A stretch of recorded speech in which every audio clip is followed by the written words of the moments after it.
Om Yam Brahma Varnendarudamarudaha Shtunvantidavoishtavoi Vedai Sangapada Kramo Upanishadoi Gayanti Yam Samagaha Dhyana Vashtita Tadgatena Manasha Pashanti Yam Yogino Yashantam Navidduhu Sura Suragana Devaya Tashmai Namaha.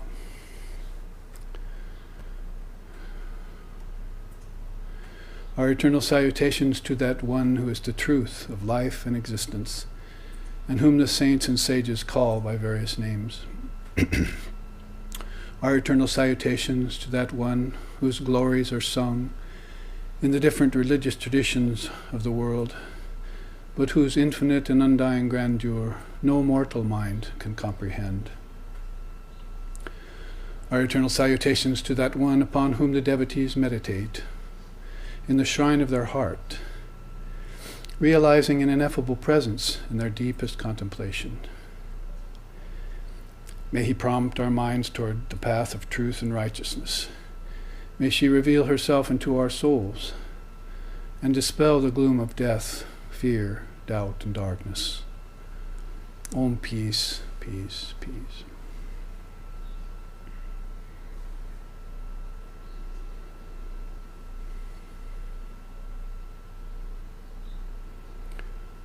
Om Vedanta Siddhanta Nirukti Resha Brahmaiva Jivaham Sakalam Jagadcha Akanda Rupa Stiti Reva Moksho Brahmadvitiye Shrutayaha Pramanam.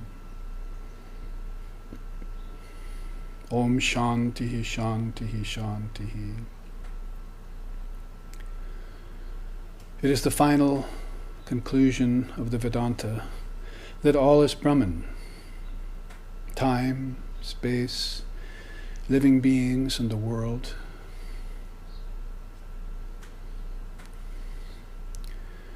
Living in constant recognition of this fact is what is called enlightenment.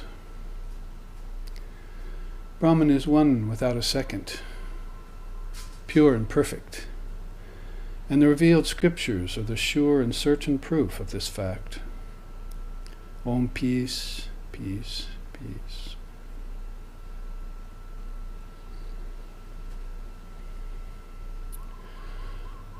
Om Sahana, Om Sahana Vavatu Sahanau Bhunaktu Sahaviryam Karvavahai Tejasvi Navaditamastu Ma Vidveshovahai.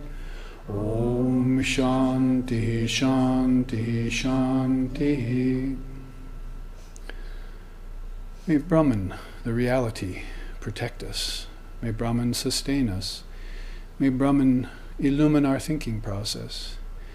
May we not find fault with each other, with the world, or with the teachings. And may what we study be a source of inspiration to us eternally.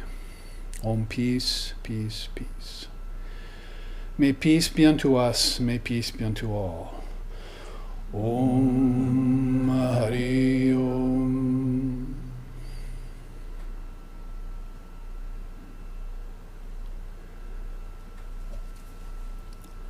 Namaste, everyone here today, and also our live streaming audience from around the world.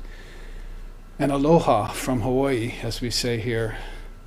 We are broadcasting the second in a series of 2 classes that we have been able to present to all those who are interested in the truth of life and existence, as we just chanted, the deeper, subtle meaning behind the appearance of things. The word is called Maya. But Shankara insists that all is Brahman, time, space, living beings in the world. He's one of the most notable and illumined of all non-dualists. So he's found a way to turn this world into Brahman. And that way, according to some, including Sri Krishna in the Bhagavad Gita, is called Ananya Bhakti. And that's the subject of our 2 classes last week, Sunday, which is now recorded and you can look back on if you weren't here with us live. And then this week's class, if you want an English translation of that, it's called the devotion of non-separation. So the phrase suggests in English that there's this, if we want to approach it from a qualified non-dual standpoint, not the strictly non-dual standpoint, that there's this coupling of bhakti, devotion, and jnanam, a natural companionship, a marriage, although that marriage has not been without fights, as many marriages are throughout time, because those who have professed the path of knowledge have quite often come in contact and disagreed with those who believe in the path of bhakti. So the devotion of non-separation suggests that there is this natural oneness that's inherent in all things. It's not something that is there in the origin of things. It's something more along the lines of the sense of separation, as we looked at last week.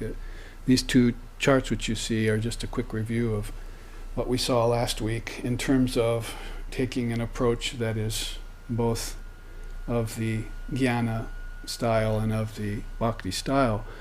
When we talk about the devotion of non-separation, then it suggests that there is a sense of separation, a schism, a chasm sometimes, between these two paths of love and wisdom. But as one notable old seer who was living in my lifetime once told me, Babaji, it's just a matter of you know what you love and you love what you know. So you could put it in terms that once you, and this is Krishna's way of speaking, once you purify the mind of ignorance, then love is the natural result. But until you purify the mind of ignorance, you're loving all the wrong things in the wrong way. So this is nahi gyanena sudrishyam pavitram miha vidyate. That is basically, there is no purifier in all the worlds like knowledge, like wisdom. And that is said by Sri Krishna in the Gita, who might as well be the god of love as far as India is concerned. So you have beings like Shankara saying the whole world is Brahman, and he's the great Shaivite non-dualist. And then you have being like Sri Krishna coming from the Vaishnava perspective, on the other side of the coin, you might say, saying that you need to purify the mind with the greatest purifier in the world, wisdom, before you really can truly love or know what love is. In other words, you'll be looking for love in all the wrong places, to sort of change the words of a popular song. And you know how Swami Vivekananda, whose birthday was yesterday, and that we celebrated with a puja last night, how he put it was, God is not in the world is in God. So he's giving you some good advice and also a very interesting turn of phrase in English, a way of looking at it from the standpoint of a direct approach, from that inherent approach that we call Advaita, or non-duality. We feel, and Krishna concurs, that it's the string that runs through all the pearls. Pearls could be the worlds of space and time. And when we talk about space and time in India, remember we're talking about 5 different atmospheres. I was thinking of another idea for a chart. Everybody goes, oh no, Babaji, not another chart. Because I've presented some 250 of these to you so far, so that the Westerners can have visuals along with audibles. So this idea for a new chart would be just to show an ice cube, and then how it melts into water, and then how the water turns into vapor, and then how the vapor dissipates. So you have sort of a 4-phase of the lifetime of an ice cube. So if you call us ice cubes, we're the solidified body-mind mechanism, then we have the waking state, which is our ice cube state, our formed state, and then we have liquid, which is our dreaming state, and then we have gaseous, which is our deep sleep state, and finally we have dissipated. We go into formlessness, turiya, or I hope we all do in this lifetime, consciously. It's called samadhi, and as far as Shankara is concerned, you should have samadhi. He says it in the Vivekachudamani. He says, practice having samadhi. And Sri Ramakrishna came some 1,300 years later, 1,200 years later, and said pretty much the same thing in the 1800s. He said samadhi is really your true nature. It's the natural state of your being. It shouldn't be something you should think about in terms of, oh, maybe I'll get that later. Sort of like a post-mortem enlightenment, a post-mortem emancipation that my teacher used to talk about. He said, I'm not interested in a post-mortem anything. I want it here and now because that's what Brahman is. It's the present moment. It's not past, present, and future present moment. It's the eternal moment. And in that eternal moment, all of this takes place, and that eternal moment is an eternal moment, and it can't be breached. In other words, time is illusory in its march. Most of us have come to at least realize that it's not linear thing we're talking about. When Buddha sat under the Bo tree, he was trying to get out of a Kala Chakra, a cycle that had him and his ancestors and his sons, his son whom he named Rahula, chain around my neck. He was in a cycle, Kala Chakra. He's trying to get out of it, you see, and he found a way out. And before him, 550 years before Christ, Buddha lived, before him, thousands of years, that was the great exclamation. Arise, awake, and stop not till the goal is reached. Hear ye, O sons of immortal bliss, sons and daughters of immortal bliss, I have found the formless reality, attaining which I will never return again to the worlds of name and form. That is, I'm not dragged back against my will into the body with bad parental upbringing, with souls who are ignorant, or other bad circumstances. My own karma is clean. My teacher's name was Asheshananda Maharaj, Swami Asheshananda. It means the bliss of having no residue left over at the end of the life. He was completely free while he lived, and he was free at the time of his passing, and he will be free always. He didn't want a post-mortem emancipation. He wanted to live that dharmic divine life that's talked about in all the scriptures, the revealed scriptures. So this ice cube, see, when it goes into a dissipated state, is that the end of it? That is, when we lose this form, is that all that happens, you see? Even if you were to take into account and accept the fact that being born and dying is all an illusion, is all a dream, that's kind of the skinny that you're told once you enter into the more deeper esoteric teachings of Vedanta and Buddhism and other paths from India, is that it's all a mental projection, it's all your dream, and it's happening on an individual level, and then it's happening on a collective level, and it's happening on a cosmic level, all at the same time, all interconnected.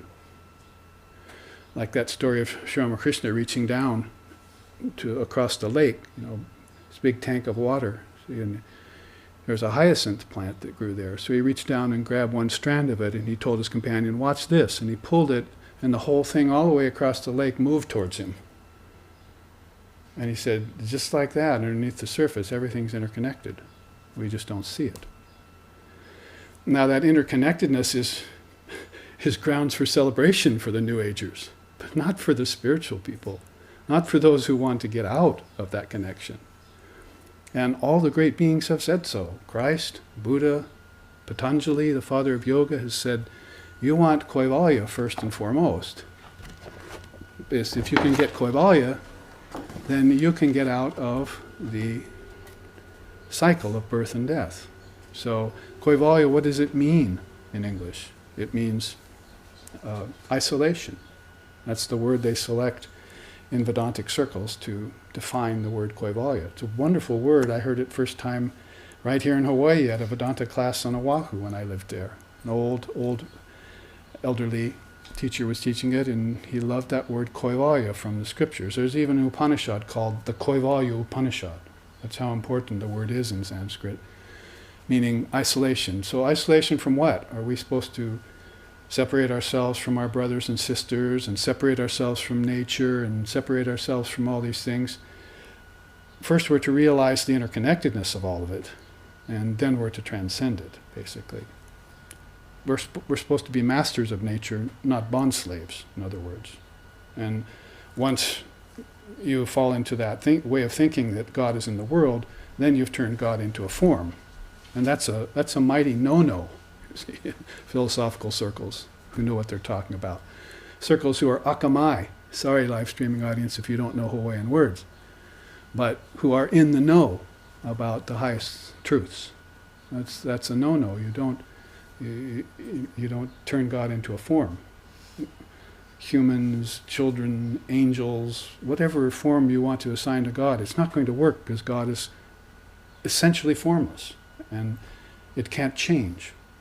The way they describe that in philosophy is a parinama. It's transformationless. It's one of the ground rules of non-duality. God cannot transform itself. It is what it is, essence, from the very get-go. And it does not go through transformation. So if you apply that rule to everything in the realms of name and form, nama rupa vihaya, then you're going to find out that everything's changing. So that can't be God, because God doesn't change. What I'm seeing is a play. I see a dance in front of my face. So the early Samkhya yoga teachers like Lord Kapila, and when you say that word in India, everyone who is Akamai goes, oh, Lord Kapila, he taught everyone. He was one of the early grandsires of the teaching. They talk about that in terms of Koivalya, knowing how to transcend nature. That is, you master nature. Once you master nature, then it doesn't matter whether you get into the body or leave the body. You can do it consciously. So it's not like being born and dying is a horrible thing, that life is a horrible thing. It's that it's an illusion. You're not born in the first place, and that which is not born can never die. Basically the essential message of the Gita, isn't it? And on the battlefield to Arjuna, Krishna says, the unreal never is, the real never ceases to be. The truth about both of these have been known by the seers. The unreal, Maya, never really existed. It was just a dream you had. Like Ramakrishna said, it was a morsel of food you ate and forgot what it tasted like 2 minutes later.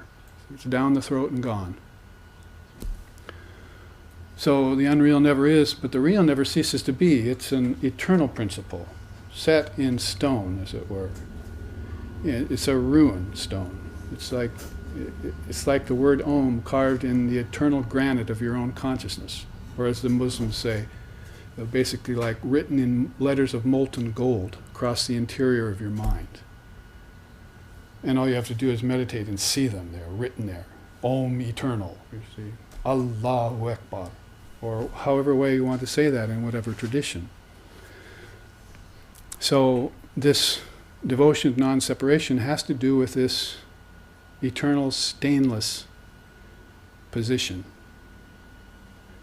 And for us, it has to be a position. I mean, as I was saying last week, enough of Hatha Yoga, enough of sitting in so many asanas. What we want is a mental asana that's going to keep us in the truth for eternity. That is, if we want to get into an asana, let's get into the asana of Ayamatma Brahma asana. Ayamatma Brahma means this self is Brahman. Let's get into the asana of Akhandananda asana. See, the bliss of absolute, unchangeable, indivisible reality. Let's put the mind in that position. Because everything is really here, is really a mental asana. Everything is a seat for divinity, isn't it? And the divinity is hidden inside of the forms. Even science is beginning to understand a little bit. See? It's hidden in the form of particles. So when the ice cube turns into liquid and then turns to vapor and then turns into the dissolved state, there's another atmosphere. It just doesn't end in the physical akasha, it ends in the pranakasha. It goes to the next level, and that's where your ancestors have gone. Like a little Russian doll tucked inside of another Russian doll, the bhutakasha, the physical realm of names and forms and time and space and based in causality, is tucked right back in the vital energy, the energy that Christ talked about when he said, man does not live by bread alone. He's living by another form of energy, not kinetic, not electric, not nutritious. It's a vital force. In fact, probably the best two words we have to define the word prana is vital force. Élan vital, if you want to put it in French. Some people know about it, healers, shamans, but the yogis not only know about it, they've actually used it to get in and out of the body consciously through a network of hundreds and thousands of nerves. When you read about this in the scriptures, you don't put it together maybe for years, that what they're trying to tell you is that this human body, with its hundreds and thousands of nerves, is just a physical composite of the inner subtle body, which has hundreds and thousands of other nerves. And that's where the essence of this ice cube goes when it dissipates. It takes on the subtle body, just like you do in Dream Tonight. That's why they hook up A with the waking state and U with the dreaming state, because you've gone into the U of the eternal principle. The letter U. See, it's the Vishnu part, Brahma, Vishnu, Shiva part of the Trinity. See, and then when it goes into its gaseous state, oh, guess what? It's time to destroy the whole thing. Let's dissolve it, and you're in the Shiva state. See, the M of Om. And does it stop there? No, you disappear into Turiya, and Turiya means the fourth. They didn't even, like a good non-dualist, didn't even try and assign any profound name to it. You see, just leave it alone. It's just the fourth state. But then somebody came along and said, there's Turiyatita, a fifth state. So there's transcendence or formlessness, and then there's higher formlessness. Sri Krishna talks about that in the Gita too. He says, behold my divine Maya. So he's talking about this display. And he says, now behold the Purastika body, eightfold. Purastika means eightfold. It's got the five elements, the five senses rather, and the body-mind mechanism and so forth. It's eightfold. Now behold my formless state. I'll tell you what that is. And he talks about all the negative and positive aspects of our mind that have leaked into our lifetime, you see, into our lives. And then he said, oh, but don't get waylaid or surprised by, taken aback by these three. Know that beyond this form state of nature and the formless state of the mind, there is a higher formlessness, the Supreme Being. And that is me, that is Brahman. I am that. So beyond form and formlessness, there's supreme formlessness. So this ice cube, or this iceberg, if you want to put it in terms of the collective mind, melts down at the end of long periods of time. They're called yugas. I showed you that chart last week, the target chart, about the Brahma's day and Brahma's night. How many hundreds and hundreds of yugas and mahayugas are dissolved back into just one day and one night of Lord Brahma, the creator, because time just abandons the equation. It becomes so expanded and so long that you're just posited in one eternal moment, and that moment is blissful. So this is how you feel in samadhi, timeless. Go in and out of it like you go in and out of deep sleep tonight. Don't even know it happened. But when you're in it, no worlds existed, no name, no form, no children, nothing, no emotions, no problems. It was all subtle bliss. So that's the way a person feels who's taking the path of the fathers. We call it the sunlit path or the moonlit path. If you take one of those paths at the time of death, you leave the body out of this network of passageways, network of nerve endings, nadis they call them, that are subtle, that can't be detected and can't be dissected. And they're all associated with one of these 7 chakras, basically. The yogis will go in and out of these higher chakras, and the gurus in and out of this chakra and so forth. But the the bound souls who have not reached Kaivalya, which means again isolation from name and form, they're still bound in by the Kala Chakra, the wheel of birth and death, they'll have to be on constant concourse with the lower three chakras, what Sri Ramakrishna Paramahamsa called eating, drinking, and sex life. They're constantly into that level of existence, and they look no further. They don't want to go further. They don't even know there is a further or a deeper place to go. So a teaching like the 5 little Russian dolls is very handy to know that all of these beings, human beings, animals, insects, plants, microorganisms, planets, ether, air, fire, water, earth, objects, atoms, molecules, quarks, subatomic particles, down to the minutest little particle vibrating at a billionth of a second, is all part of the Bhutakasha. Bhuta means beings or forms, basically. Sometimes it can mean ghosts and spirits. But they're more of a part of the astral portion of that Bhutakasha. But look at the Pranakasha. If you take the path of the ancestors, you get to the Pranakasha, space of life force. That's what we're talking about, the next level of ether. If all we are as physicists, and all we believe in is the material world, and the senses and their enjoyment of it, then we haven't put science and theology together yet. And what to speak of theology, which is beginning to leave us high and dry, and science is becoming more of our friend. We should speak something about cosmology, then we should speak something about philosophy, and finally we should speak something about spirituality, because that's the march inward. First, there's good cosmology. Talk about asanas, right? Tattva Vidyananda asana.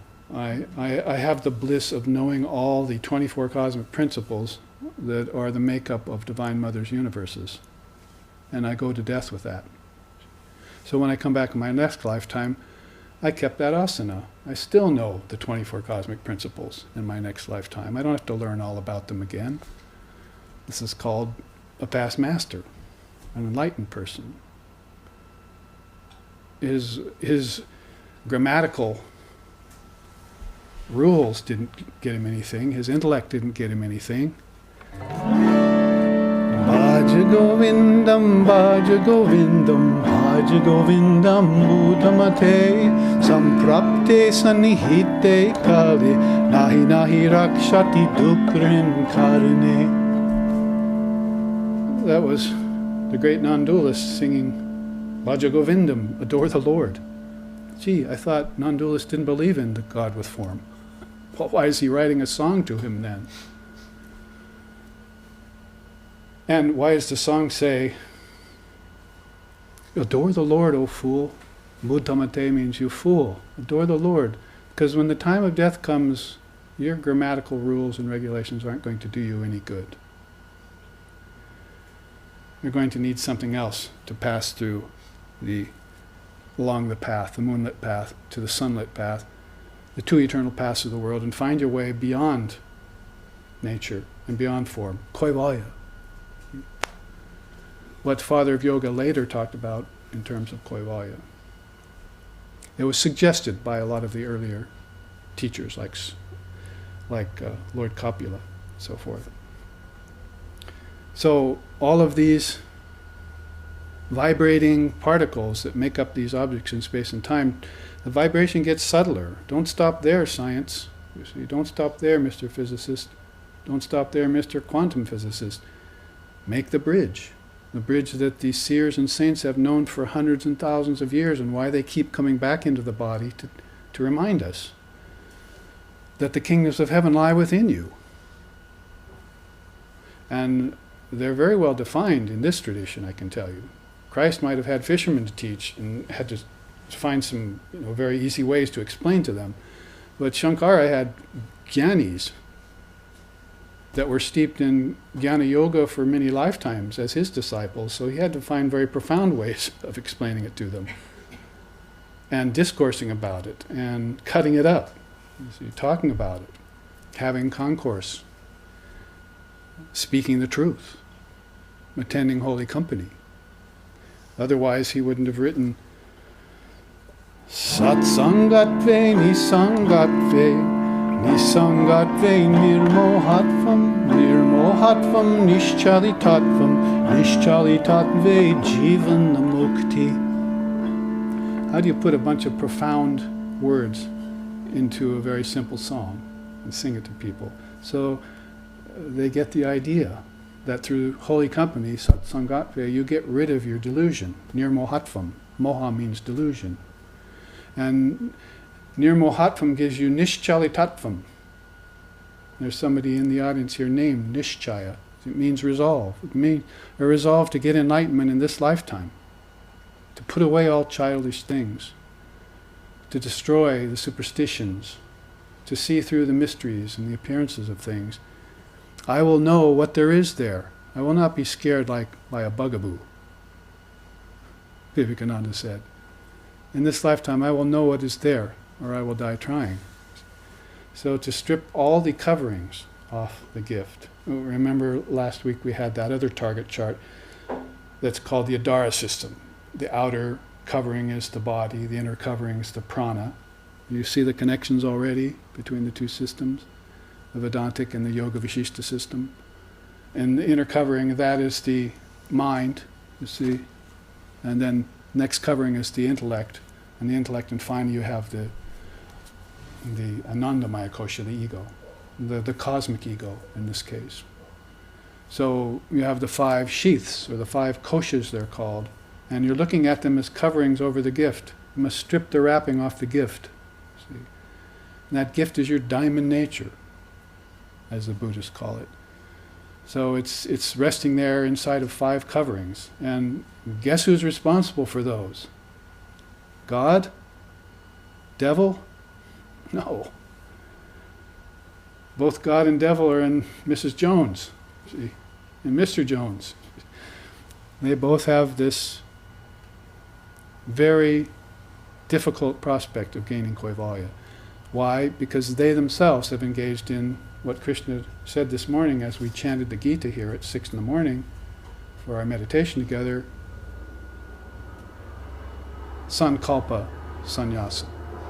Sarva sankalpa sannyasa. They need to renounce all mental projections, because mental projections are what created the worlds of name and form in time and space based on karma.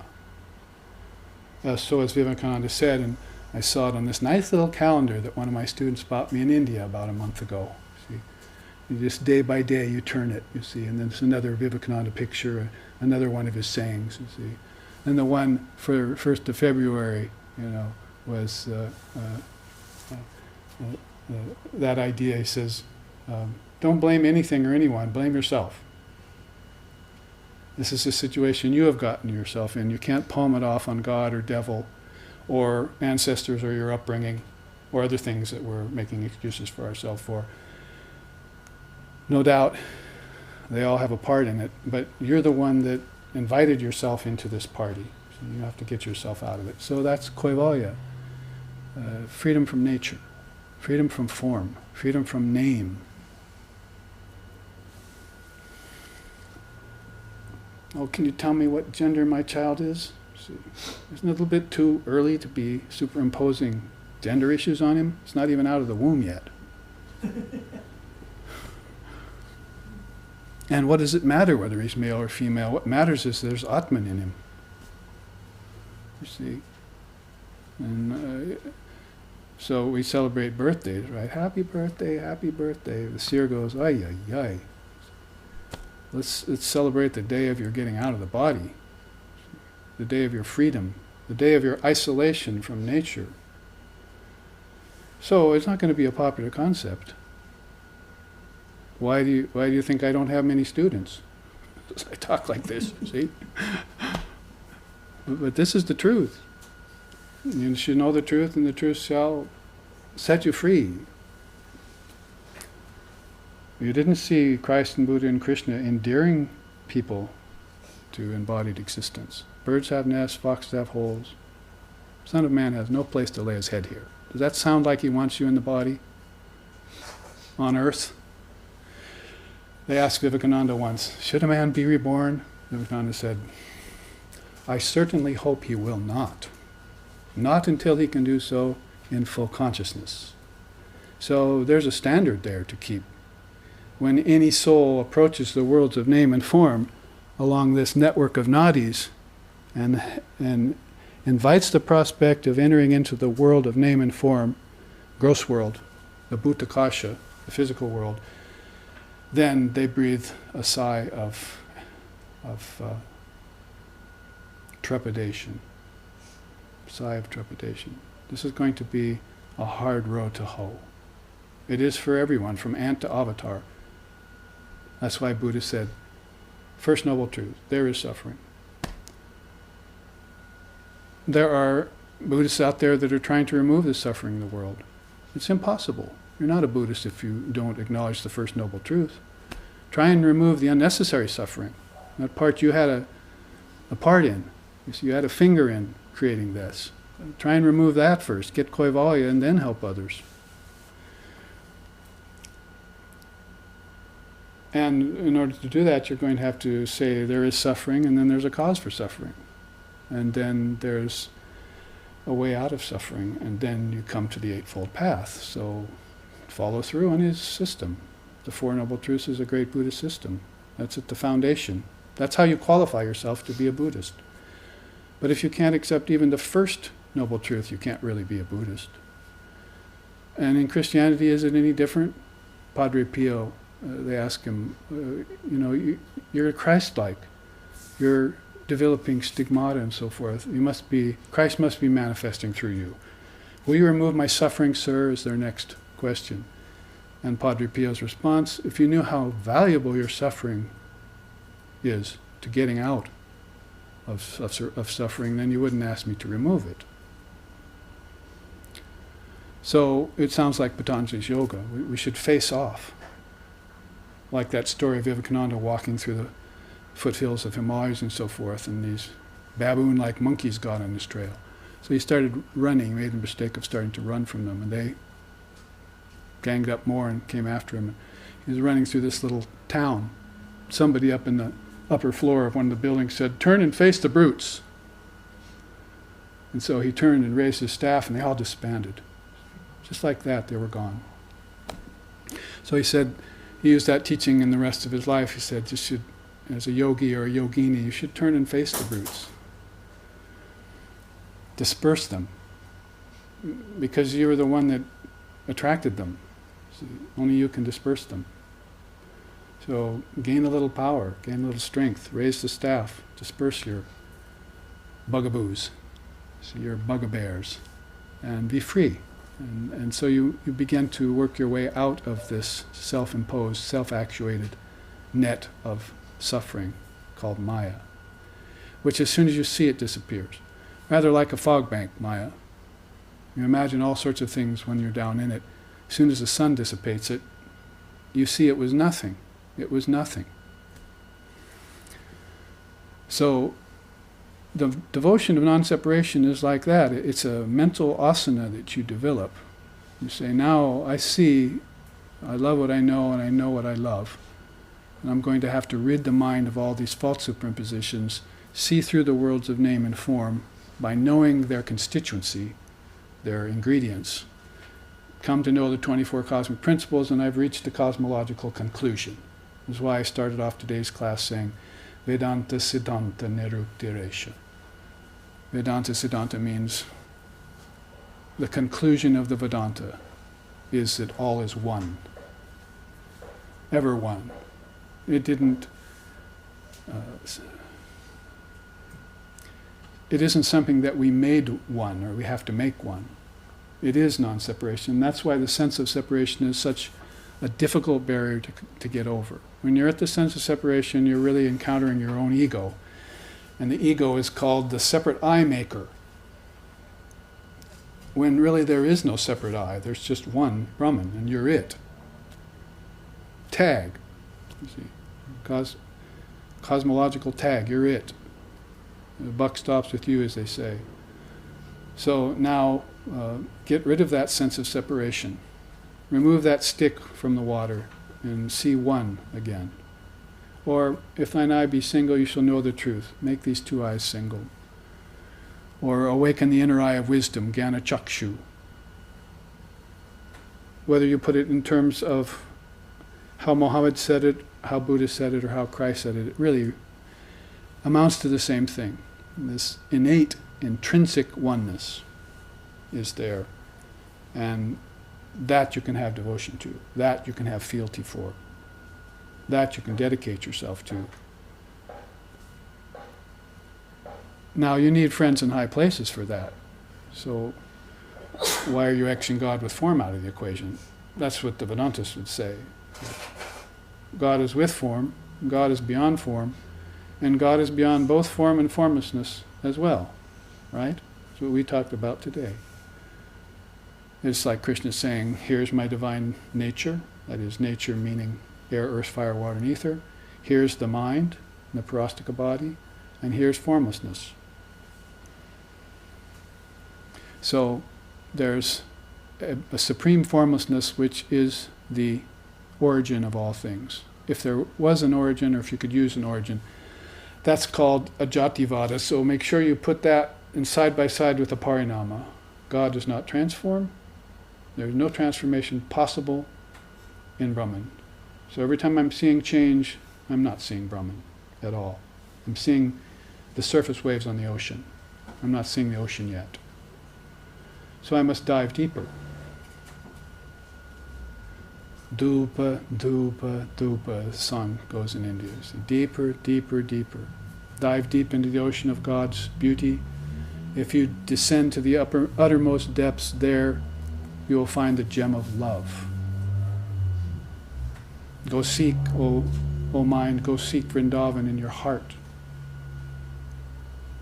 where with his loving devotees Sri Krishna sports eternally. And so they sing like that. Shri Krishna Vishnu Madhu Kaita Bare Bhakta Anukampam Bhagavan Murare Trayashramam Keshava Lokanata Govinda Damodara Madhaveti Mandara Mule Varanabhiramam Vindadara Purita Vedunadam Gogopa Gopi Jana Bhajya Samstam Govinda Damodara Madhaveti Om Damodara Damodara Jaya Damodara Om Damodara Damodara Jaya Damodara Damodara. So this is Krishna, singing about love for Krishna. Keshava is the name used for Krishna. Very same Krishna that we heard this morning in his discourse in the 6th chapter of the Bhagavad Gita on Dhyan Yoga, the yoga of meditation. Very same one who talked about transcending name and form. How did he put it?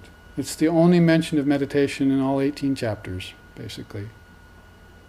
One other called Buddhi Yoga at the end refers also to meditation. But he says, sit yourself, neither too high nor too low, in one position, one asana. And then cover over your asana with, sacred grass, a cloth or deerskin or whatever you use. And then direct your mind down the bridge of the nose into the heart. Meditate on me and me alone. Me is capitalized, by the way, in the text. It means meditate on the Supreme Lord. That's Ishvara. You need friends in high places. Are you going to remove the foundation for the universe and just try and jump to formlessness? Krishna doesn't advise that. In the Gita, Arjuna asks him, which is the better path? And this really applies to the devotion of non-separation. Which is the better path? The path of the Gyanis who love the formless reality, or the path of the Bhaktas? It's been a question that's been on the mind of everyone who's ever entered into a Hindu fold or path, which includes Buddhism, is what's the best way to proceed? according to my temperament. And so Krishna says, basically both ways are good, but the path of the formless is extremely difficult to navigate. Extremely difficult. You need an ideal. You need an ideal of God in form. You need to get to the Father through the Son. Remember Christ saying that? You need to get to the Father through the Son. So most beings will go that route. And as they go that route, they're brooking heaven, you see. They're getting to the heaven realm. The lower heaven and higher heaven, they're called in our tradition. We don't mass heaven into one place where we go, where the streets are, paved with gold, running with milk and honey. It sounds like a sticky mess to me. Basically, you want to go beyond the lower heavens, which is the realm of your ancestors, and beyond the higher heavens too, and get beyond into the realm of no return, where you're not pulled down by karma anymore to the human body. All of a sudden hanging upside down, your mantra is wah, wah, wah. See? And the first thing you feel is pain. So you're yanked into a pair of lungs, basically. And it's the last thing you'll feel when you leave the body, a pair of lungs. Only you'll be without them then. The Tibetan Buddhist Book of the Dead says one long out-breath, hoo. So you start out with wah, wah, and you end up with hoo. But during your entire life, you didn't ask, who am I? The who was H-U, but you didn't turn it into W-H-U, W-H-O, who, like an owl, you see. So that predicament you've gotten yourself into is also cyclic. Yes, there's more bad news. You're going to go through it again and again in repetitious fashion. And never know the truth of why you're suffering things. Never know the meaning of things. When the seers come back again and again and try and teach you the cosmological meaning, 24 cosmic principles, 5 elements, 5 senses of knowledge, 5 senses of action, 5 pranas, 5 tanmatras, fourfold mind, and the Mahat, the great mind. There it is right there, everything you need to know. Now, memorize it, put it inside the hopper, and go and do whatever you want anywhere. I now know the 24 cosmic principles, and guess what? They've been the foundation for every system that's come along. That homework Lord Kapila did is found in every system in the East. And they all played off it some way. Shaivism took it and added 12 more principles on top. 36 cosmic principles. The 24 they didn't change, they didn't mess with. Buddhism, based a lot on that early homework, with its 5 aggregates and its 5 this and its 5 that. See, just another language. Vedanta, based right there in the Samkhya, with one major difference. They didn't call nature a separate entity, because they realized nature came out of the soul. And that's a very good realization to have if you want Kaivalya. If nature came out of the soul, then I can return it to the soul. And that's a very handy power to have. You see, the yogi wants that kind of power. I want to dissolve the mind stream, is how we've been saying it. Quit PMSing, start DMSing. Dissolve the mind stream. This is what you want to do. And you do it every night in deep sleep. Why aren't you doing it in meditation, you see? You do it naturally, you're the best meditator in the world. Nobody can surpass you. You go into samadhi every night, but you just don't remember it. Why? Because the vibrating particles are changing at a billionth of a second. It's all too fast for you, so slow them down. Slow them down. Yoga Chitta Vritti Nirodha, Father of Yoga said, right? Second sutra, Patanjali, first section, first pada. So samadhi is approached, I would say, by stopping the mind from vibrating. You can affect that in different ways. One of them is concentrating on the primal vibration. Where did all vibration come from? Well, let's jump to the Testaments. in the beginning was the Word was with God, and the Word was God. That's where it all came from. And Christ was talking about beginnings, wasn't he? But he knew there was no beginning to anything and no ending. So he didn't want his religion based on Genesis. That was the work of the church fathers. That's cosmology to us, right?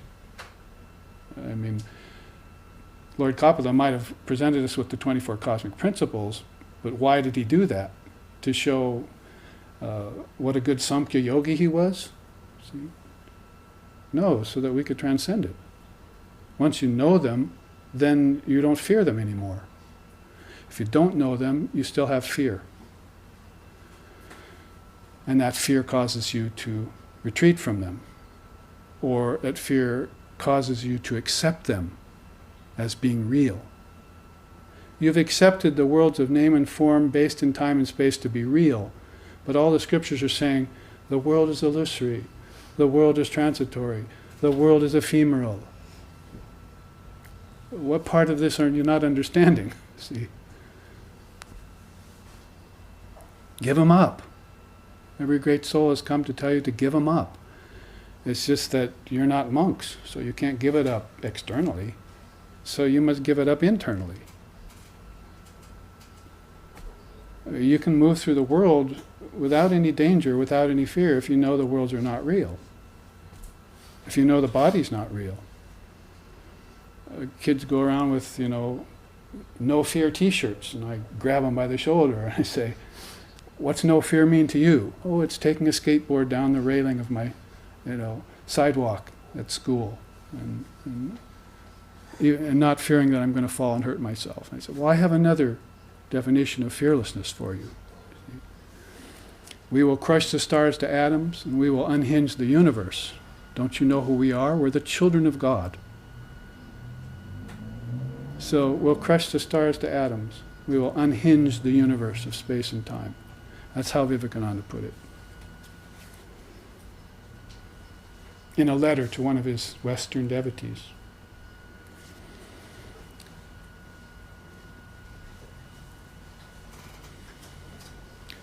So this cosmological structure is to be seen through, and all the seers have also given you a version of that as they've gone along. You've got the 8 limbs of yoga in Patanjali's yoga, and you've got Lord Vashishta's 5 atmospheres, 5 akashas, and you've got the 24 cosmic principles of Samkhya and the 36 tattvas of Shaivism.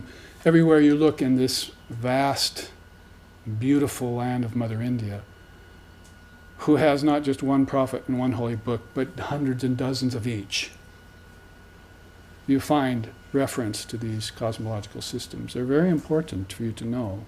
People think, oh, what's in a word? What's in knowledge? What's in the scriptures? I don't need them, I can just love. No. The soul that can do that is a past master. If you see them doing that, dancing and singing and loving, and they've already gone through the knowledge they needed to understand in order to be able to dance without affectation, without pretending or without hidden fear. Like a plume of smoke, they describe Sri Ramakrishna's dance. When Mother got into him and made him dance, it's like a combination of a lion and a plume of smoke when he moved. And completely taken up in samadhi, not conscious of anyone watching.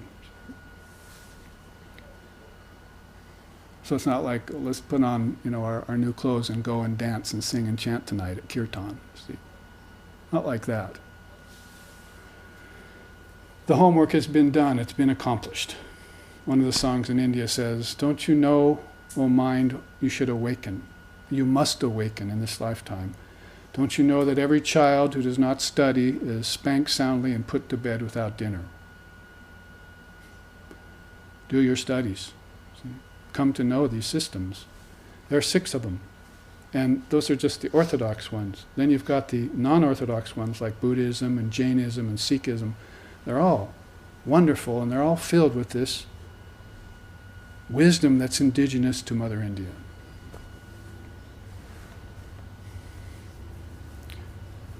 Who's called the mother of all religions.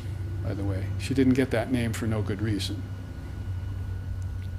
So as you moved along in your devotion and intensified your devotion to the God with form, you began to get glimpses of this formless reality. And as you moved inwardly, you took the path of the celestials and transcended your ancestors, and you got to this realm of the mind-born sages and seers, the mind-born sons. We were talking about that yesterday, weren't we? The idea that these beings have transcended the physical cause of things. Physical cause means food, sperm, ovum, fetus, body, brain, development, death. That's the physical cause and how it ends. That's what the West believes in. Only one cause. Basically starts with food and ends with you become food for others. Isn't it? Your body becomes food for insects or for fire or for animals, whatever. It starts with food, it ends with food, as far as you're concerned. And that's how you go from cradle to grave, thinking that. See? One lifetime, that's it, zip. Maybe some inferior Buddhist teacher got in there and said, oh, there's no self. So you think, it's just all empty. There's no personality. You haven't even come to know the personality yet, what to speak of the divine personality you're headed for. You get to the Father through the Son. As far as formlessness is concerned, forget that ideal for now. Let's find out what that entrance place is. Let's find out what Koivalya is. How can we isolate ourselves from this attachment to name and form and know ourselves as a purely formless entity when we're proving it to ourselves every night in deep sleep? Because that's where we have our bliss, not here. You might have noticed. In the Gita today, Krishna was singing to Arjuna about yoga. He said, let this powerful, soul-freeing system of yoga be called the destruction of pain. Yoga is the destruction of pain for that one who follows it. The destroyer of pain. So if you're in yoga, you remain in yoga, and you have that equipoise, that balance, then pain might go looking for you, karma might go looking for you, Yama might go looking for you, God of death, but they can't find you. Because you have become one indivisible, birthless, deathless verity. And fear is gone, doubt is gone, ignorance is gone. And that's the way I choose to live, thank you very much. If I'm in the body at all, I'll come in that way, no other way. It's my bottom line. It's my default zone. So you're upping the ante, you see, in this game, my game of chance, when you talk about transcending your ancestors. How many people are even talking about that? There are nations in this world right now who are worshiping their ancestors and their ancestors alone. That's all they're interested in.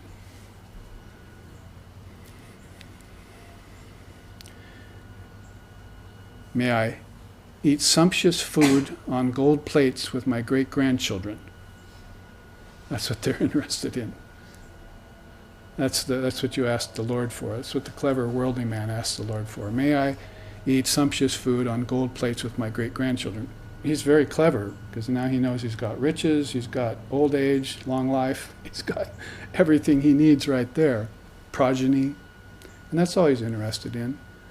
The thought that maybe he's a formless entity never occurs to him.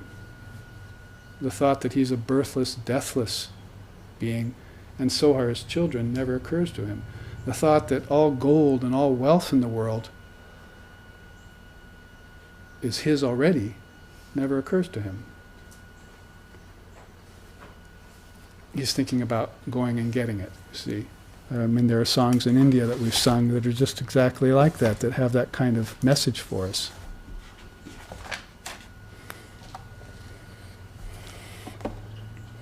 He sings, Jimi Sunirante Ati Sukhapae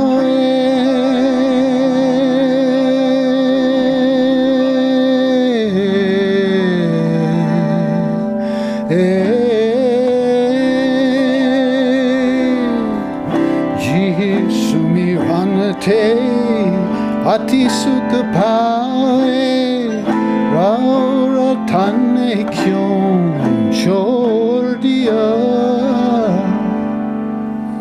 It goes on and on like that. It's basically, consider this, O mind, the Lord is the source of all existence. Can you really afford to forget him? You flatter the millionaire, but you forget to worship Lord Ram, who is the owner of all wealth. So when you get up to these realms, you begin to think in terms of real wealth. What's true wealth mean? And this is where, say, the question about the pranas come in. You see, you think of prana, there's a prana that digests food. And so people teach that, you see, in the Ayurveda schools. And then they forego completely that prana is also the power of digesting wisdom. It also affords the mind the ability to digest wisdom. What about that? Or the up-moving prana helps the thoughts to become inspired. It doesn't just help you sneeze.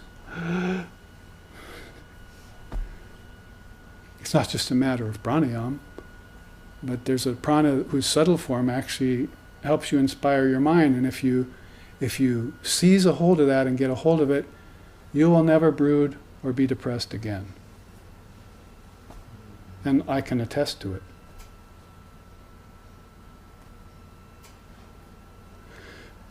Never brood or be depressed again. There's no reason for depression. You have everything inside you need. And just don't grasp onto it as if it were a separate reality.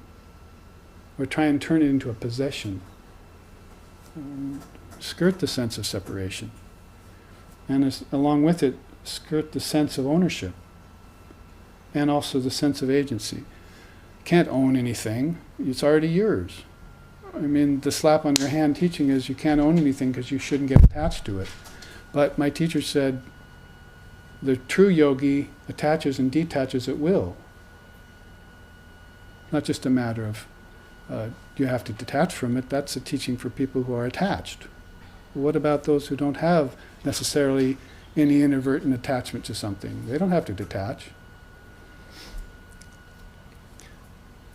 So, same with your actions, sense of agency, kartritva, they call it. You never think I'm doing. You think the Lord is doing through me. Even that's a dangerous proposition at first. So you have to be very careful with the sense of agency. So you work your way up. See? And finally you get to that sense of separation, that line drawn on water, which is called the ego. And this is what begins to disappear up here at this level of the highest heaven, these mind-born suns and so forth. The Chittakasha, they call it. Chittakasha means space of thought. You understand what we're saying here, not only to ourselves, but to the physicists and the quantum physicists and to the religionists. You see, basically, there are many kingdoms of heaven within you, and we're beginning to identify them for you. We're not just putting them out there in some amalgam and not citing any verification for the scriptural slokas or sutras. These have been long known for hundreds and thousands of years prior to Christ's coming. I mean, Vasishta taught this to Ram when he was a teenager. Imagine how long ago that was. It's before Krishna. Ram was an early avatar. When you read the Yoga Vasishta teaching, he's teaching, his charge is the yet-to-be avatar of the age, the unseen avatar of the age. He's in his teens. Everyone loves him. He's the perfect young child, but nobody knows he's the avatar of the age, hidden behind 5 sheaths. They don't know that about themselves yet, so that they're also hidden behind 5 sheaths. Their essence is also hidden behind 5 sheaths. So someone has to come and show you, here, look, I'll tear this off for you. 1, 2, 3, 4, 5. Here I am, my diamond nature. The Buddhists don't use that term for no good reason, diamond nature, your essence. We call it the Atman. And they say, oh no, it's Anatman. What about the teaching of Anatman? And I said, that's ahamkara to us. The lack of a self means emptiness to us. You're calling it shunyata, and we're calling it ahamkara. The ego is empty. Ramakrishna called the ego an onion. It's all peelings and no center. And it makes you cry.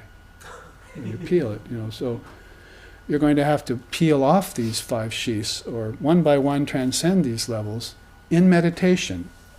Don't let me forget to say that this isn't something you wait to do till after you die. You realize how helpless you are after you die, or how free you are after you die, depending. You could be so free that you just go celebrate in some heavenly realm, and then before you know it, the brick on your tail drags you back down to earth. You understand what I'm saying? Sri Ramakrishna says the kids catch the mongoose finally, and they know he is a slippery little thing and can get away at the slip of an eye, the blink of an eye, so they tie a brick to his tail. He's so wily and so strong that he still manages to escape, and he goes up the wall into his hole, but they know it's just a matter of time before that brick will drag him out. He'll get tired, and down he'll come, and so he's bound again. So Sri Ramakrishna saw that happening in the villages of India, so he said, oh, that's just like the soul. You see, it gets free for a minute, and then the brick tied to its tail, its own karma, drags it back down to earth, and it finds itself in a body again, in ignorance, without knowing the truth. And how many times does it have to experience that? There has to be a lifetime where you will awaken to these truths. I mean, imagine those beings, the 12 apostles of Christ, the noble 8 of Buddha, the 22 direct disciples of Adi Shankaracharya, the 16 apostles of Sri Ramakrishna in this age. Imagine being one of them. Swami Abhedananda, if you read his writings, Kali, one of Sri Ramakrishna's young devotees, he said that when he practiced meditation as a teenager, he was having samadhi-like experiences. He said, I'd sneak out of my home at night because my parents didn't want me to go see that crazy Paramahamsa at the Kali temple, you see. I'd sneak out when they were asleep and go and meet with him and talk with him. And ever since I started meeting with him, I started having the most profound meditations. You're reading this in his own testament, and you can just taste it through the pages. And it inspires you to go and have that kind of meditation yourself. Have samadhi. Practice samadhi. There are lower samadhis too. You don't have to jump to the highest. It's not going to be possible anyway. The highest samadhi is given by Mother. In right timing, auspicious timing it's called. Sarva Mangala Mangalye, she will give you all auspiciousness at the right moment, but in the meantime you have to qualify yourself. So these lower samadhis are to be had, they're to be experienced. See, that's why last week we were looking at this chart. And we actually ended up at that chart. There's Mirabai with her one-string instrument, probably Ektar or something, and she's plucking and singing to Sri Krishna as I just did to you.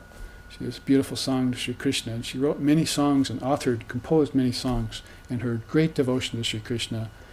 And she had Sri Krishna in her heart, and she could see him and play with him and commune with him. And she was a great ecstatic knower of God. So we talked about how she became dear to God, Samipya. How she visited the same loka as God. Salokya means, if we're talking about these, they're really lokas, aren't they? They're like 5 lokas. In this system they're called akasha. We don't have any equivalent in English for those. Heaven, inner worlds. I mean, what can you say? But they have specific Sanskrit words in these different traditions for these kingdoms of heaven within you. Lokas, akashas, and so forth. So, if you are Salokya, that means you've visited the same realm as God. You're following him around like a little puppy. When are you going to be born next? I want to go with you. You see. Take me with you. You have a great enthusiasm for the Avataravada, the path of those avatars who incarnate again. And by the way, you're not going to get caught short thinking it, waiting for Christ to come when he's probably already come 4 times. In my estimation, if you ask me, Christ has already come 3 or 4 times at least. I mean, really, he's come 5 billion times because we're all Christ. Especially the Westerners. We must have a very deep connection with Christ, or Moses, or Muhammad, or Abraham, to be the way we are. We even begin to look like our ideals. We're born with the features of our ideals. Caucasian, Oriental, Occidental, so forth. It's not an accident that you look Occidental. It's not an Occidental accident.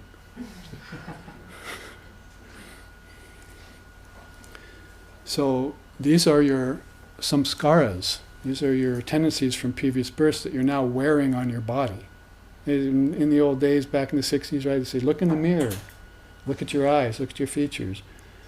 But nobody ever took that experiment very deeply. They were taking on the level of the ego. So, oh, maybe I should cut my hair, you see, or almost cut my hair. It happened just the other day.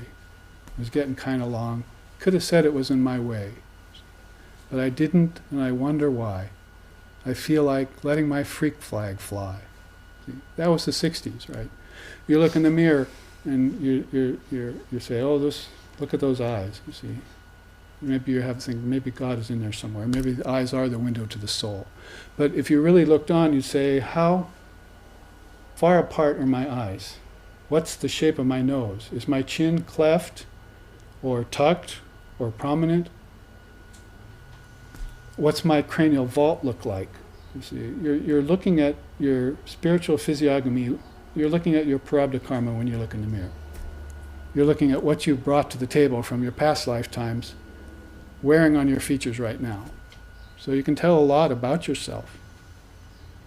And we're not talking about, fat or thin or gorgeous or ugly according to some particular fad in some culture in some period of time. We're talking about taking a good look at your features and making the connection back to your past karma.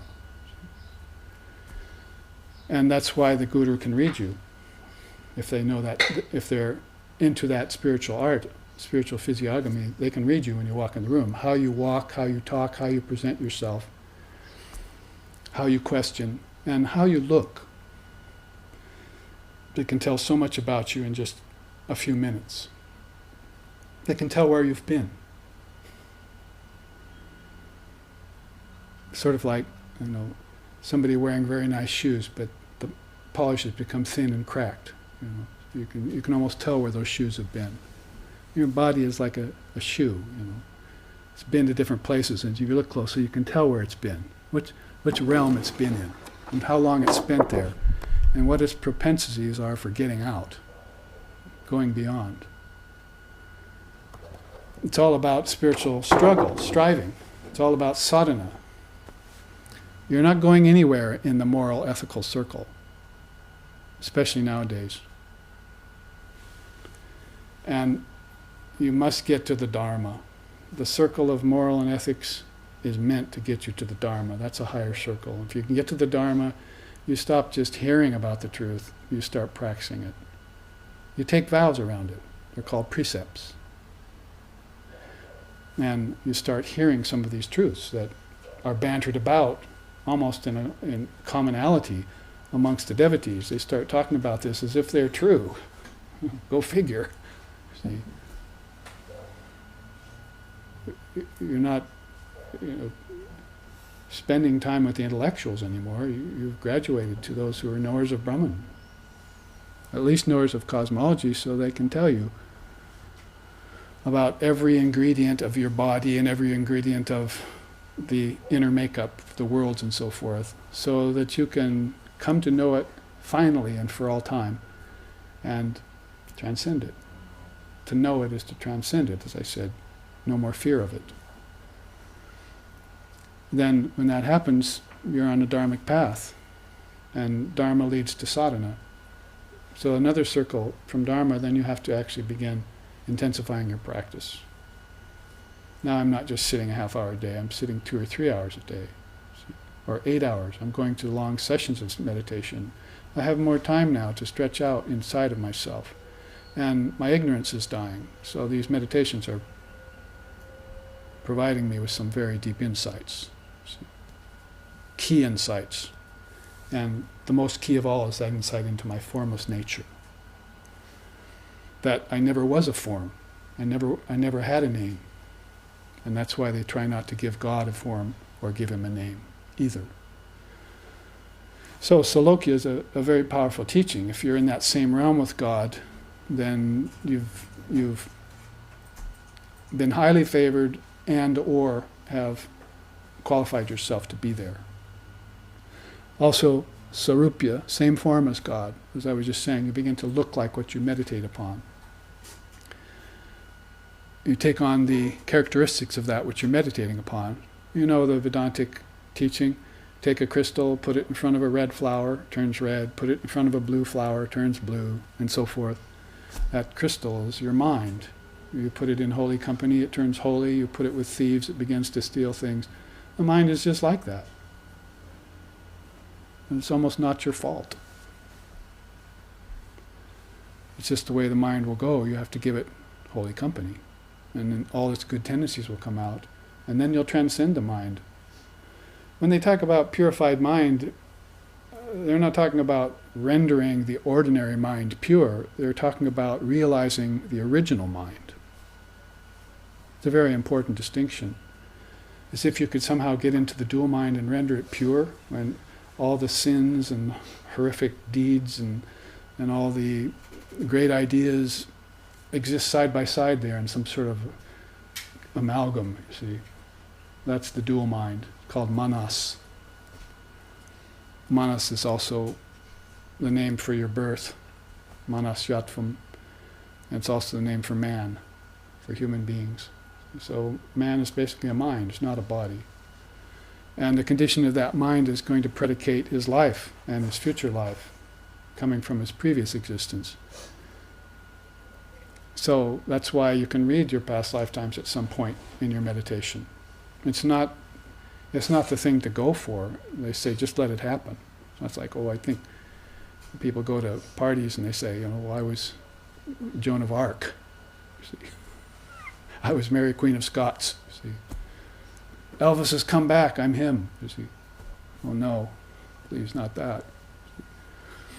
So it's not that we're looking for the ego. The ego never was real. It was always a charade. That's why we've taken so many of them. We're looking in our line of birth for that string through the pearls, for that essence that we are. And we didn't realize it back then. If we see our line of birth, then we'll realize that there's been a witness all this time. And that's it. Sakshibhutam. There's been a witness of every phenomenal event in time. And guess what? You've also witnessed your death and your birth.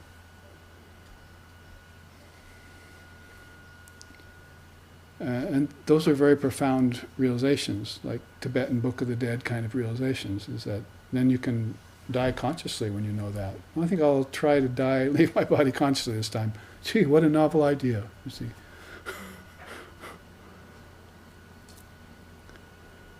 And it's just not a matter of writing a book, of rebirthing or something like that. It's a matter of actually being there and doing it, accomplishing the feat once in your life, because if you accomplish it once, then you'll have your first conscious birth. How do you think a bodhisattva started out? How do you think a Jivan Mukta started out? How do you think beings qualified themselves for Salokya, Sarupya, and Sayujya? Sayujya, by the way, is that fourth one that actually allows you to immerse in God. It's a very good teaching for the subject of Ananya Bhakti, the devotion of non-separation. Because it takes name and form and time and space, and it puts them all in a way of understanding that allows you to accomplish them. And it's already accomplished in your mind, right? It's your mental asana. Oh, now I see what I've been doing all this time, and what I'm doing every 24 hours. Whether it's 24 hours or 24 yugas, I've been doing the same thing all along, in this one eternal moment. Now I just keyed into it. And I did that by slowing it down. I don't know how many dreams I had when I came out of dream state and entered the waking state. And I don't know what profound dreams I had when I left deep sleep and went into Turiya. See? So I'm going to have to go back and meditate and track that. I'm going to have to retrace that. Because if I can do that, I can slow it down, sort of like slowing down the frames of a movie. So I can see how I'm accomplishing this, how sankalpa works, how mental projection works, how I fashioned the worlds of name and form and time and space, all on my own, thank you, and how I invited all my brethren, all my brothers and sisters into that projection. The collective mind. You're getting toward the collective mind. And that's precisely what you're getting to realize at that level of the Chittakasha, that everything is a projection of the mind, Chitta. It's all made out of thought. It's not made out of just atoms and molecules and protons and quarks and subatomic particles. That's just the physical level of it. When the ice cube dissipates, it turns into the prana. And it begins to turn itself into the essence. And that's why they say Brahman is in the bookcase, Brahman is in the dog, Brahman is in the old man tottering along on his staff, Brahman is in the green parrot with red eyes. Brahman is everywhere in the Upanishads. That's how they can say that and not fall into the misconception that God is a form. You see, it's very subtle. You cannot call God a form. So if you say God is there, God is the bookcase, you're violating the Advaitic axioms. You want to do that. But now you see how God is the substratum of the bookcase. It's the particle inside the particle. And it's an intelligent particle, and that's what you get when you get here to the causal level. That's why you have to study your deep sleep state. It's because you've reached your causal body. Your gross body, oh, we've had enough Congress with that, thank you. The only way to realize that you're not the body is to leave matter alone. Because you think you are the body, you've been having so many bodies and you've convinced yourself that bodies and worlds are real, but they're really just dreamlike. So now you have to start concentrating on your subtle body, and then that'll lead you to your causal body, and that's where you find out that everything is made up of intelligent particles at the level of the Jnanakasha. It's a very profound level, space of intelligence. And by the way, that's the very same thing that up-moving prana takes you to. If you get a hold of that up-moving prana, and all of a sudden all you can think about is God's wisdom, and that's the devotion of non-separation to you, and you're perfectly happy there. You can't even sleep at night because you lay there all night just thinking, wow, there's another connection. Look at that connection. There's another connection. How am I going to explain this to my friends?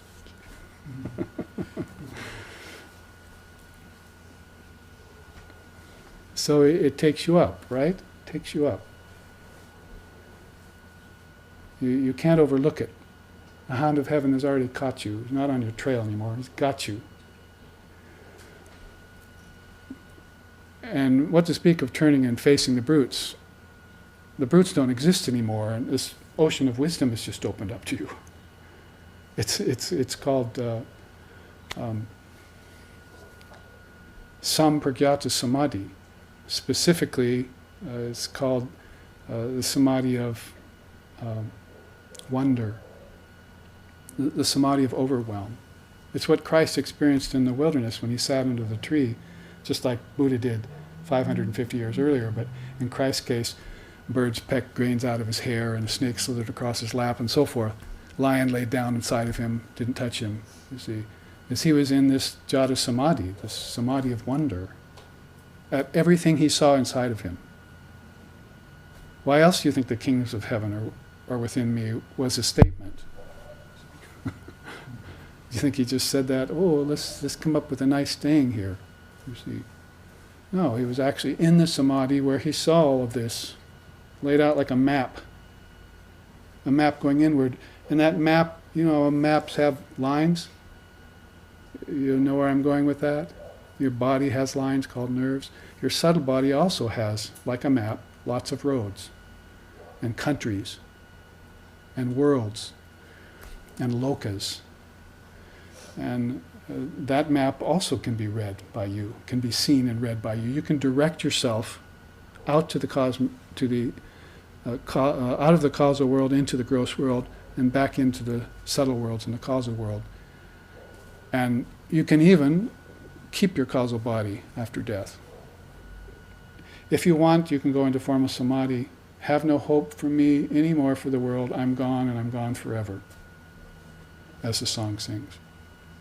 I'm not coming back again. Or you can keep yourself in a subtle body if you pass away, so you can work again with these beings, you see, that are suffering. The Videha Mukti and the Jivan Mukti is what we call it in our tradition, or the 10 levels of Bodhisattva in Buddhism. However way you put it, those souls have mastered the ability to hold on to their subtle body and hold on to their causal body, and that's because they know what they're made of. When you say 24 cosmic principles, then you say the 5 elements, right? And then the 5 senses, 5 motor senses, walking, speaking, that kind of thing, procreating. Then you have the 5 senses of knowledge, seeing, tasting, touching, hearing, and smelling. As soon as you understand those and go beyond to the 5 tanmatras and the mind, you're talking about 2 other realms. You already have access to 2 other realms, and you're going into them all the time, not only in sleep, even sometimes when you're waking, without knowing that they're a different world, a different level of your consciousness. You've heard of different levels of consciousness, right? But you actually shift between them, even in your waking state. Oh, I think I'll concentrate now. Somebody said this morning, oh, I'm having hard trouble concentrating, one girl said. And their father told her, well, you concentrate pretty well when you're blow drying your hair for 20 minutes. And why can't you concentrate on this book? You see, it's the same principle. I learned to meditate, which was the hardest yoga for me. It took me 20 years to have good meditations, because I had practiced music, because my father had made me practice music, so I knew how to concentrate. I knew how to take the mind and put it on something and keep it there. So one day I said, well, why can't I just shift that same concentration power over to the scriptures or over to the meditations? It should be easy. It's the same thing. So why limit yourself? You have powers at your beck and call. Yoga is all about gaining power, not dominating power. That's an occult power. Don't confuse them. The power to concentrate basically is the beginning of yoga. Before that, you have breathing exercises and practice of nonviolence and telling the truth and all those things. But basically, when you get to that limb, number 5 and 6, you're beginning to separate yourself from objects. Does it sound familiar? Kaivalya, which I'll get to after the break. You're beginning to separate yourself from objects and concentrate on God. Like Krishna said in the Gita today, now sit, stop breathing, focus your eyes down the bridge of the nose to the heart, concentrate on me alone. That's called in Vedanta samadhana, a special type of concentration that allows you to focus on God and God alone without any other intrusions. So the mind is pretty settled by then.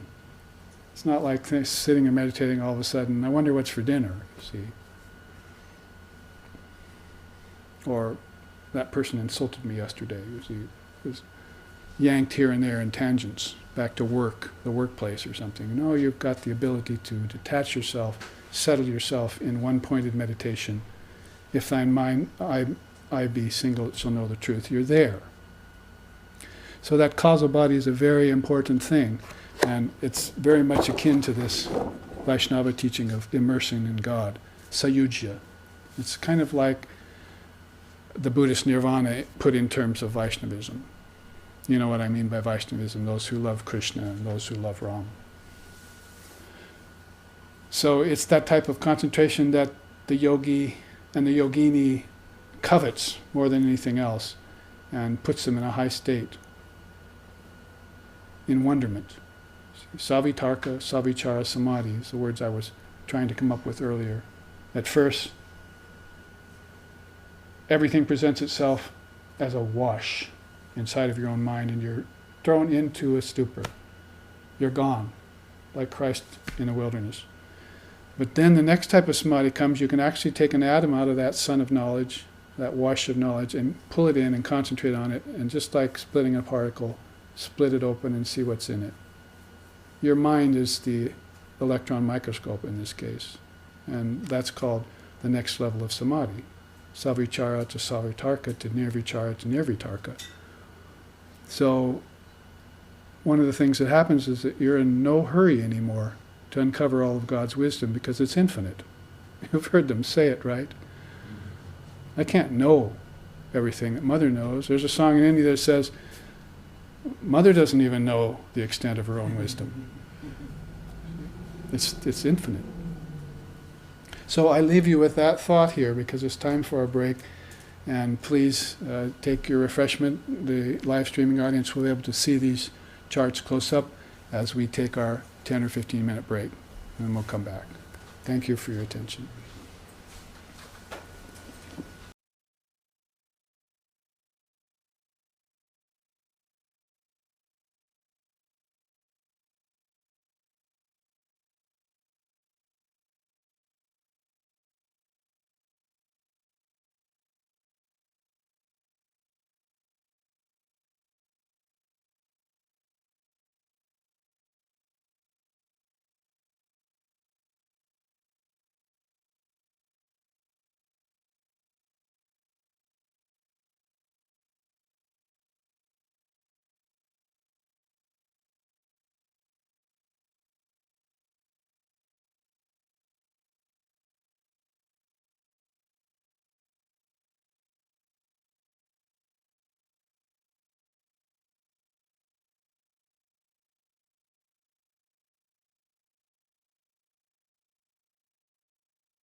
We are back live. Always wanted to say that. And but we are back in the sense of never having left. We have this idea of the eternal verity or the eternal principle that we're talking about in terms of the yoga of non-separation, ananya bhakti, or devotion to the yoga of non-separation.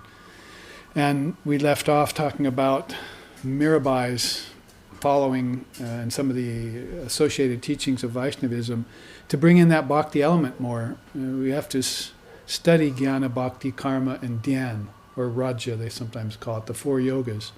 A gift that Vivekananda brought to us in this 150th centenary year that we're celebrating is really big for Vivekananda. I was talking today to one student saying how Ramakrishna Order and Swami Vivekananda have gotten huge, 5 million people strong without advertising, no newspaper blazoning, as Vivekananda didn't like that. It's just been this underground river that has spread.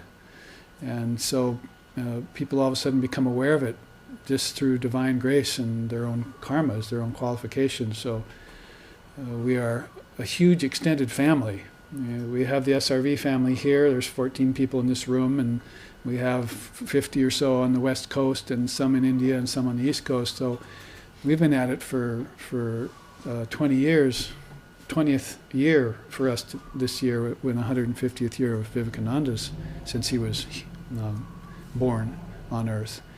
So it's a very profound thing to become aware of, and you can see what it's attended with, just this myriad of teachings, as if to overwhelm ignorance. Make ignorant of itself, because you resist not evil, so you can't really say that evil and ignorance and other things are real. They're like those Mike fog banks that attend us, and we have to disperse that haze somehow. And the Jnana Yoga is the fastest, swiftest way to do that. Love can do it, yes. Narada in his Bhakti Sutra says, but the love has to be extremely pure and extremely intense. Knowledge can do it very quickly without so much intensity.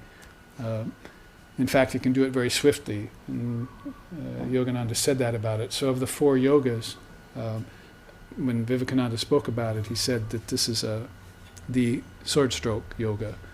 You may have to enter into it for one lifetime, but if you learn the precepts, then ignorance has no footing anymore. And you'll be like Ram Prasad when he sings, and I could sing it for you, but basically, one day I awoke and my ignorance was gone, utterly gone. Who can cover the truth? Who can keep a blazing fire tied in a cotton cloth? So the cotton cloth is this haze of ignorance, and this blazing fire is the Advaita Vedanta. And it'll burn through everything. In fact, one of Vivekananda's quotes, I can almost quote it verbatim, but at least paraphrase him by saying, I can compare truth to the most corrosive substance in the world. It'll burn through everything. Dense things, it'll just take a little bit longer, like granite, a river cutting a granite canyon over thousands of years. But those things that usually plague the moral, ethical person, the person who is good-natured and who has decent karma and so forth, Jnana Yoga can cut through that like a hot knife through butter. And so in one lifetime, in fact, Raja Yoga, I know now where Vivekananda got his saying of you should be able to become a yogi in 6 months. He got it from Lord Kapila, the Samkhya system. It's in the Samkhya Karika of Ishvara Krishna, one of the devotees of Kapila. So it was known way back then that this system should be able to set you on profound footing in 6 months if you have the right teacher and the right attitude, right perspective, right asana, mental asana. So think about that next time you're thinking, oh, it's going to take me many lifetimes to get enlightened. No, you don't get enlightenment through time. It's here upon you now. And that at least is one of the edifying precepts of Advaita Vedanta, is that it's nothing that you're going to get through transformation or through practice or through evolution or through time. None of those things, not even through purification. It's just that those things, you enter into them, and then all of a sudden it becomes more and more apparent till it just takes you over. One day I awoke and my ignorance was gone. So it's the It's it's not the sieve method that Vedanta practice. It's the inundation method.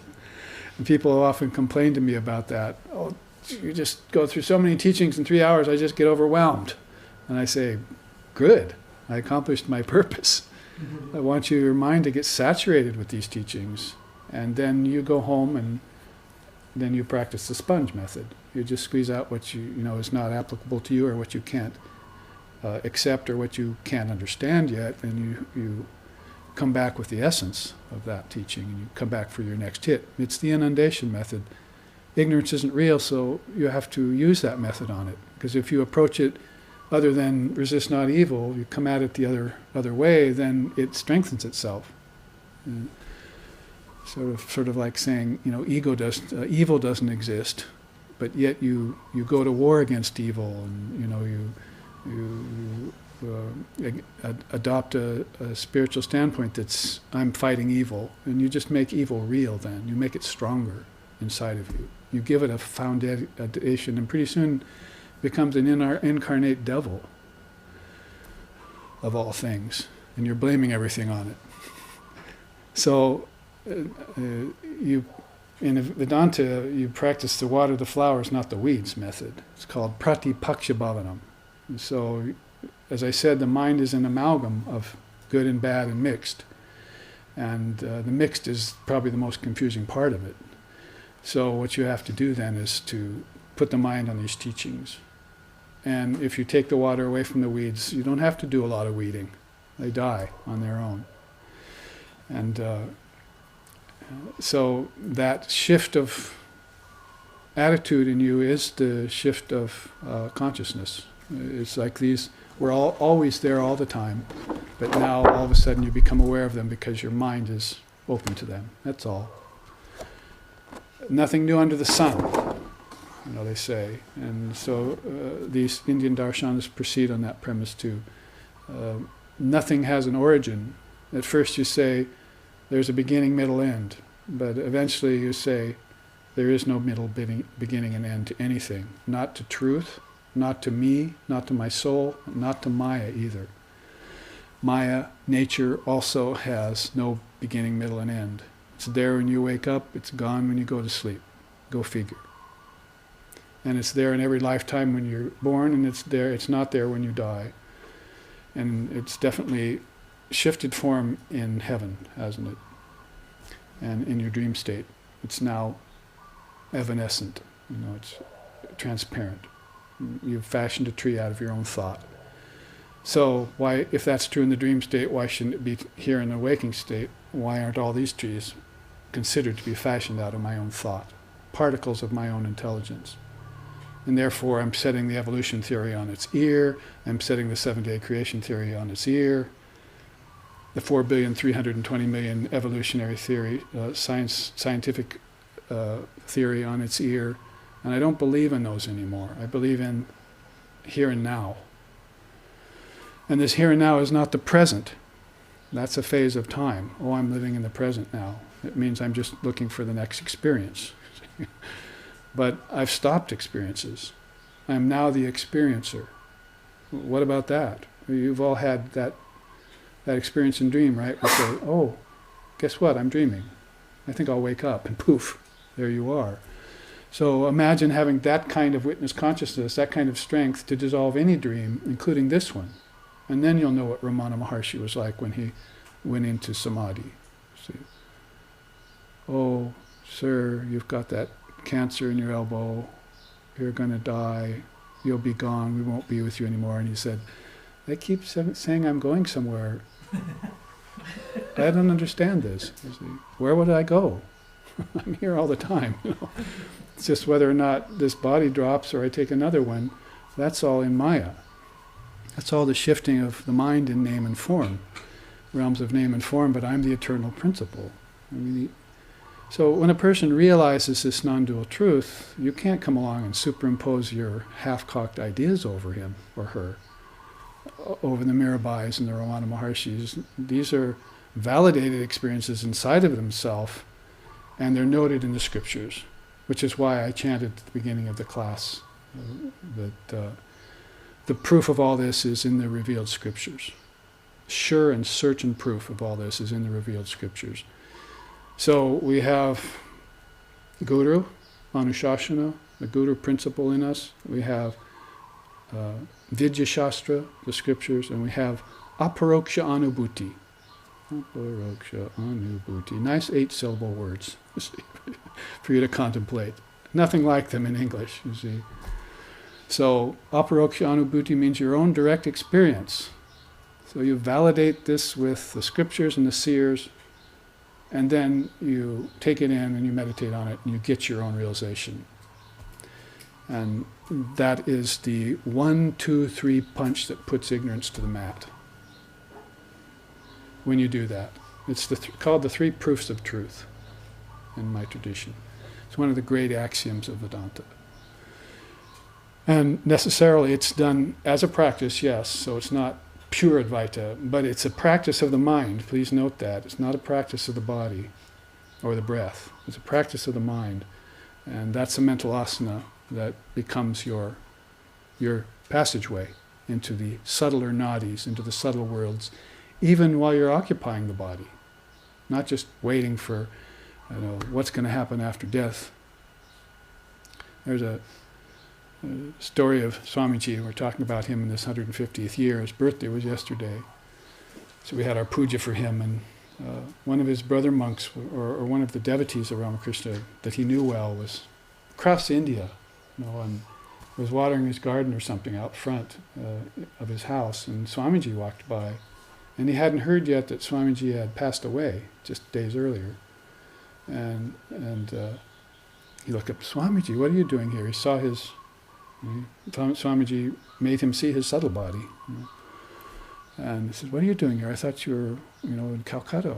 And Swamiji said, no, I've actually kicked the frame. I spat out the body.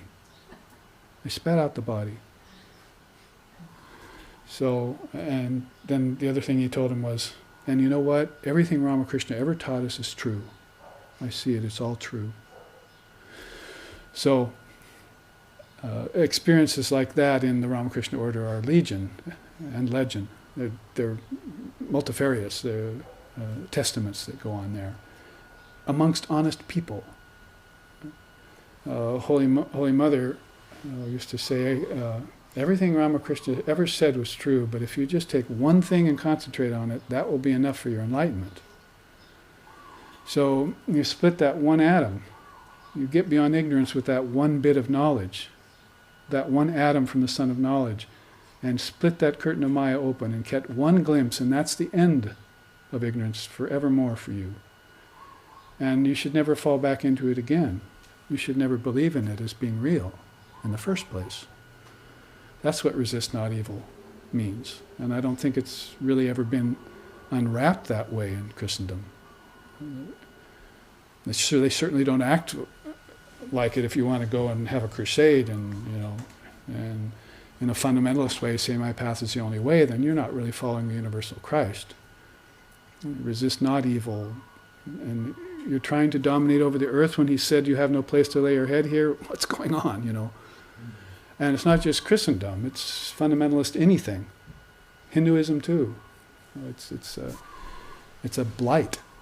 So this non-dual truth, the jnana wisdom, which you develop devotion to, the devotion of non-separation, is tantamount to enlightenment, and it's paramount to our realization. It will keep you in good spiritual health your whole life, just knowing a few things. We had that in the Gita this morning. I hope you were all listening and wide awake when I was chanting that, chapter 6, when Arjuna asked, what happens to a person who cannot maintain yoga, who cannot get the realization, practices but fails? Isn't he just rent apart at the time of death like a cloud in the sky? And Krishna says, no, that's the practitioner of yoga never comes to harm. My child never suffers. So even a little bit of this, he says, saves you from the great fear. Death is really the great fear. Everyone has this background brooding consciousness, I will die someday, I will not be here. Which is an entire entirely fallacious asana. It's a bad asana to hold. See? There are good asanas and there are bad asanas. So this one does not do you any good. In fact, it can do you harm, especially if you nurture it your whole life. So nurture those positive flowers and give up those weeds. And if you find yourself in the Jnana Yoga atmosphere, drink it in. Use that prana of digestion in the mind, not just in the stomach. And every other prana. Then you'll know the real function of prana, and how subtle it gets when it reaches the psyche, and how subtle it gets when it reaches the intellect, and how it turns into pure intelligence, and how it rents through the curtain of nescience, the cloud of unknowing at that level, and reveals the truth to the seer. If it happens to him while he's living, all the better, because if you can do it here, you can do it anywhere. You see, it's not that hard to see Brahman after you die. In fact, Vivekananda said, I can imagine when I get out of this body, I'll feel entirely free again. He just had no doubt about how he'd feel. I think even the evil sinner will feel free when they get out of the body for a little while, because the light is so obvious then, you see. But it just matters after that, how many bricks you have on your tail, how much baggage you're toting about the train station and so forth, how you've qualified yourself for these kingdoms of heaven within you, these lokas, these akashas. And I say that if you even know about the akashas, you've qualified yourself. Like Krishna telling Arjuna, just a little practice of this yoga will save you from the great fear. So you'll get out of the body and you say, I'm not breathing anymore, and you start to panic, I'm going to die. And you say, what nonsense is this? How can I die? Didn't I learn better? Besides, what's that light in the distance, you see? Isn't that what the Tibetan book tells you? Dead man is lying there, and the Rinpoche's there reading the Tibetan book, and the children and the wife are crying, and he says, leave the room. Why should we leave? He's dead. Because he has subtle senses, he can still hear you. They didn't ever learn about the subtle senses, you see. The power of the eye to hear, see, and the power of the ear to hear, and so forth. They didn't learn about that, and they didn't concentrate on the tanmatras. 5 of the 24 cosmic principles. Only the yogis did that, you see. The yogis and yoginis knew about that. And even if they knew a little about it, it saved them from the fear of death.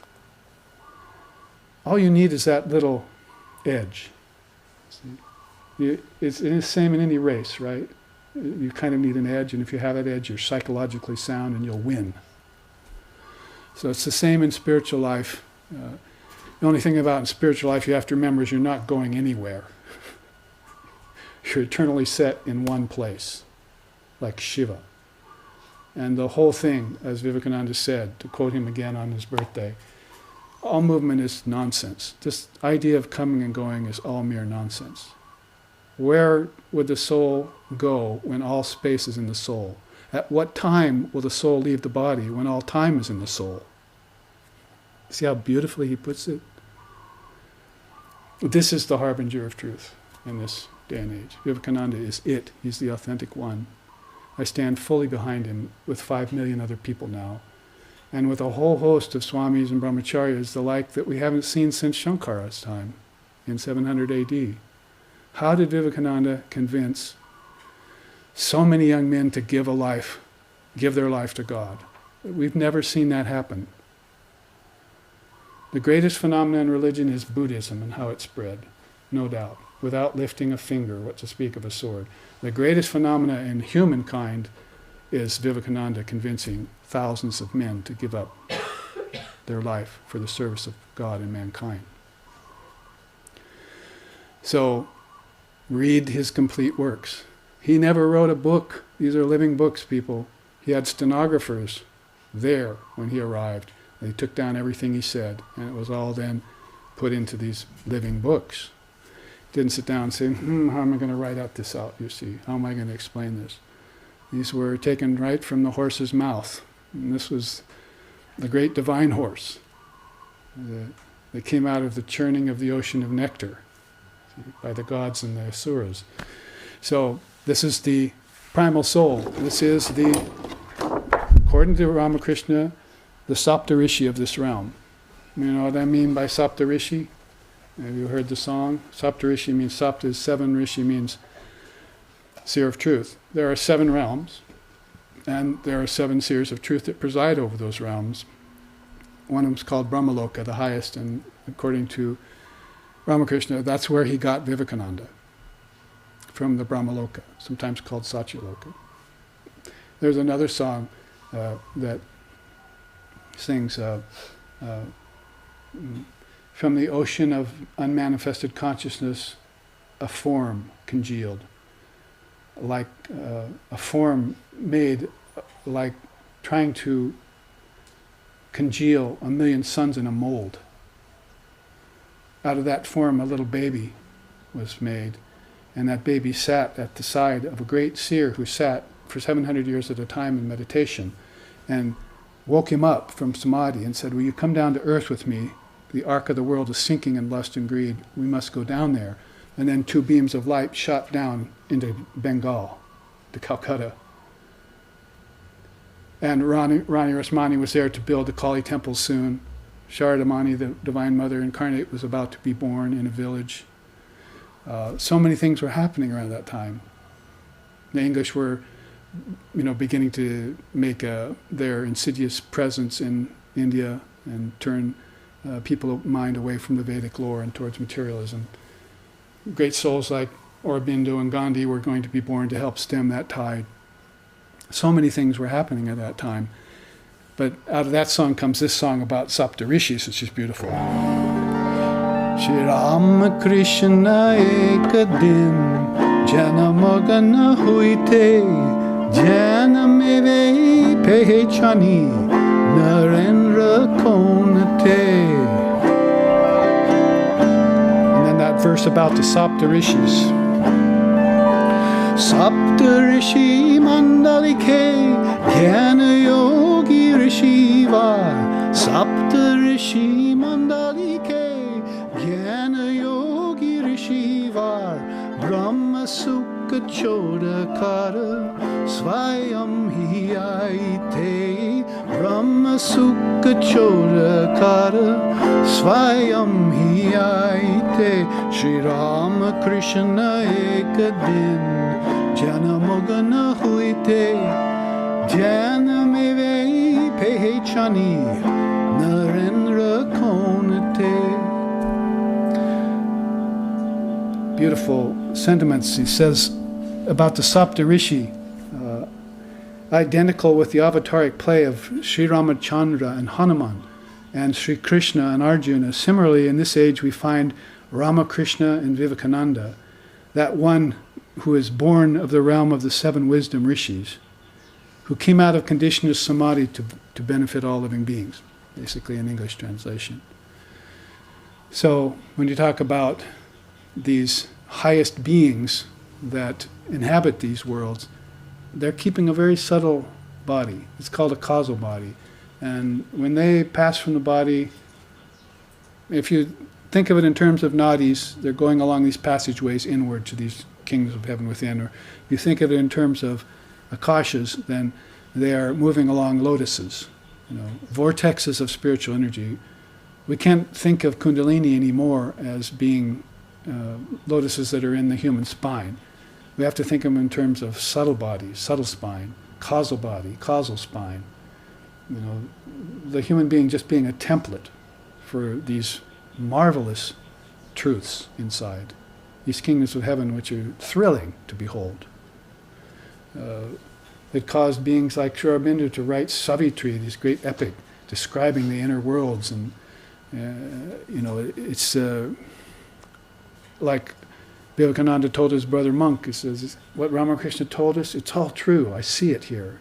It's just spread out before me like a huge map. See? Everything filled with light. So if we have a glimpse of that experience here on earth, then they say a drop of that divine elixir makes gods out of men and goddesses out of women. And you're never born again in ignorance. Once having seen that, you won't be born in ignorance anymore. there are subtle karmas that are to be attended upon depending on which world you attend, and there are different reasons why beings take on those karmas, sometimes for the sake of others. But nevertheless, ignorance will be gone for you. Ignorance will die. And it's very much associated with just hearing the truth, just hearing, even at the cosmological level. That's why I spend so much time at it, and begin to sort of harp on it, because it's a sort of a cross-section that the Advaitas have sort of jumped, you see, past, as if it's, we can go straight to the formless, we really don't have to talk about this anymore. But here's where your karmas are in these other bodies, in the mind, right? They say, oh, the emotions in the heart. No, the emotions are in the mind. There is no heart. Heart to us is Atman. That's pure heart. That's soul. Otherwise, you've got an anatomical thing beating here. Is that where you want to go? To a physical organ? So the emotions are seated in the mind. And Krishna said as much today in the Gita. Everything is seated in the mind. Heart is also in the mind. So if you practice the Mano Yoga, the Buddhi Yoga, the yoga of dissolution of karmas and sankalpas, then you're purifying that mind. Chittakasha is the result. You can see it even before you die. And you can exit out of this chakra. Not this chakra. This chakra brings you back to the ancestors. I mean, think about it. The fetus, digestion of food, everything that's going on here at the gut, right? In terms of human emotion, all stored there, isn't it? That's why the healers work on you, relax that diaphragm, don't hold so much there. See, you're going to get cancer of the intestines. So this chakra, this is the pristine land. And so you want to at least exit here. See? And enter here is also fine. This is the living room of God. This is the drawing room of God. Where Ramakrishna said, I can have concourse with the devotees and talk with them and dance and sing, you see, in ecstasy. And these chakras, these higher realms of light, become accessible to you from there. It's just like looking inward, see, to see this greater light, light of wisdom, light of vision, and then immersion. So if you put it in terms of the akashas or the lokas or the kundalini system or the eightfold path or the four treasures and six jewels of Vedanta, however you want to put it in these different systems, they're all relating that to you definitely. The whole point is to pick one of these systems, if not many like I did, and find the validity behind them. Adopt them. See, like children. Like an asana. I will make this my siddhanta. So make this my conclusion in life. I have arrived at a conclusion. The thing is about drawing conclusions is you might make a wrong one, right? So in philosophy, there's always this fear, so maybe I'll settle for something that's short. So therefore I never make a conclusion. But the wisest thing I ever heard about that said was that you make the conclusion at a certain point, and then whatever it is that's unsound in that conclusion will all of a sudden rise up and show itself to you. And if you don't make the conclusion, it won't. You'll hang out in this zone of inconclusiveness. Patanjali calls it indeterminacy. It's one of the 7 obstacles to yoga. You don't make any determination to move. So you kind of freeze in place, or you take one step forward and slide 2 steps back, kind of progress. That isn't getting you anywhere. So make the conclusion based on the sound evidence that you have, and it'll probably be a good one. If anything is erroneous about it, it'll show itself up at that time. Then modify it, or modify yourself to change it. So it's a way of moving forward in spiritual progress. If you're a big ego, and my path is the only way, or my system is better than yours, you'll never try that. You'll never get to it. So you have to be more egoless and be able to be flexible in that way. Aren't we all flexible? I mean, are we going to Christian churches right now? Or are we looking for something like the Vedanta or Tibetan Buddhism or Zen? We're being flexible. We're looking. seriously for some truth. Yes, and it's true, in some of us it's a kind of spiritual menu tasting. One person told me today, like a poo-poo platter of philosophy. So in Hawaii. But so many others of us, and I actually had to convince many of my Indian brethren about this, that there are some Americans who have taken this Gita very seriously, have taken the Upanishads very seriously. We've been studying it since we were 19 and 20, and we're not about to quit. So it's not that all Americans can be put in some bag that we're all just chasing our tails. But there's some of us who have made a conclusion, established ourselves in this, committed ourselves to the truth, and now we're even beginning to teach it. We're beginning to share it with others. So what you see as a result of that is these systems brought forward. Cosmological, philosophical, and finally spiritual. It's the way to get to true spirituality, because spirituality is higher than religion. We always make that distinction. Spirituality isn't seances and in the parlors of rich people and crystal waving and things like that. Spirituality is based on a firm philosophy of non-dualism, Advaita. So it's what gets us there. So in that regard, if we want to go forward, we've looked at this Mirabai chart, let's go back to this idea of Kaivalya to finish up this remaining half hour or so.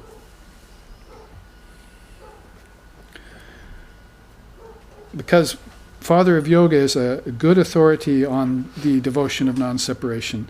It's something that we can really benefit by looking at this steps of attainment to Kaivalya. This, I go into prisons and teach. So this was, one of my students drew this in prison, that he was taking the Vedanta. Some of the people in prison tell me, well, now I know why I came to prison. It's to hear you speak on Vedanta. So he was one of those, and so he imagines me sitting there, all like, on the seashore, all in samadhi and everything. I had to let him down a little bit about that, but I am sitting here, but the ocean is more an ocean of wisdom that I'm looking at inside. But this is a very nice representation, and so I used it as a backdrop for these steps to the attainment of Kaivalya. Don't stumble on the Sanskrit phrases necessarily, but the English is there too. It all starts with a wisdom transmission, and we should get into a few quotes from the great spiritual bard, if we want to call him that. The Shakespeare of philosophy in India is Patanjali, the father of yoga. He says, "One whose intelligence is filled with discriminating wisdom that springs from constantly trying to perceive the self possesses the highest dispassion." So you might say, I want to go looking for dispassion, I want to try and attain detachment. But if you just put your mind on the spiritual teachings, that dispassion will dawn in you. As a matter of course. It's again watering the flowers and not the weeds. It's like, I can't attain that, I can't attain that. Just as the billboard mantra says, just do it. See? Put on a pair of spiritual tennis shoes. Just do it. See? Move forward and make progress. Draw a conclusion. And if it's not quite right, then move on to the next level, the next echelon. That's the way you surmount these difficulties and come to higher consciousness. Otherwise, it's no good for you. If you get this samyak jnana, which is very much like one of the elements of the Eightfold Path, by the way, I'll start with samyak, this Eightfold Path of the Buddha. The four truths ends with the fourth truth, which is the Ashtanga Marga, called the Eightfold Path. And that's all about right perspective, right livelihood, those kinds of things that... it's interesting that I've seen that tendency in Patanjali, in Krishna, and in the seers of the Vedic times, and also in Lord Buddha, that they start at the top and work down. A lot of these teachings want to start you off at the lower steps and work up. But Vivekananda also said, give everyone the non-dual truth first, and let them put it inside their wearing cloth, as it were, hide it away in there, and then start teaching them at the other levels. If they have this first, then they have the truth, and everything that they learn and along the way is going to be measured against this original truth. So it's a very beautiful way of proceeding that these luminaries take up, and it's characteristic of them when you see them in the body.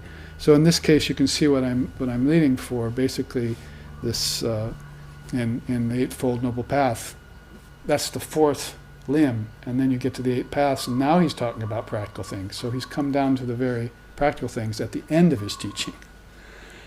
Read the 18 chapters of the Gita over there, you'll find the same thing. Chapters 17 and 18 are all about teachings on food, teachings on giving gifts, teachings on how not to give gifts. I mean, all the great things were given in the early chapters to hit Arjuna right smack where he needed it. Because the first chapter is called Arjuna Vishada Yoga. Arjuna is the yoga of depression. Doesn't that sound like something positive? The yoga of depression?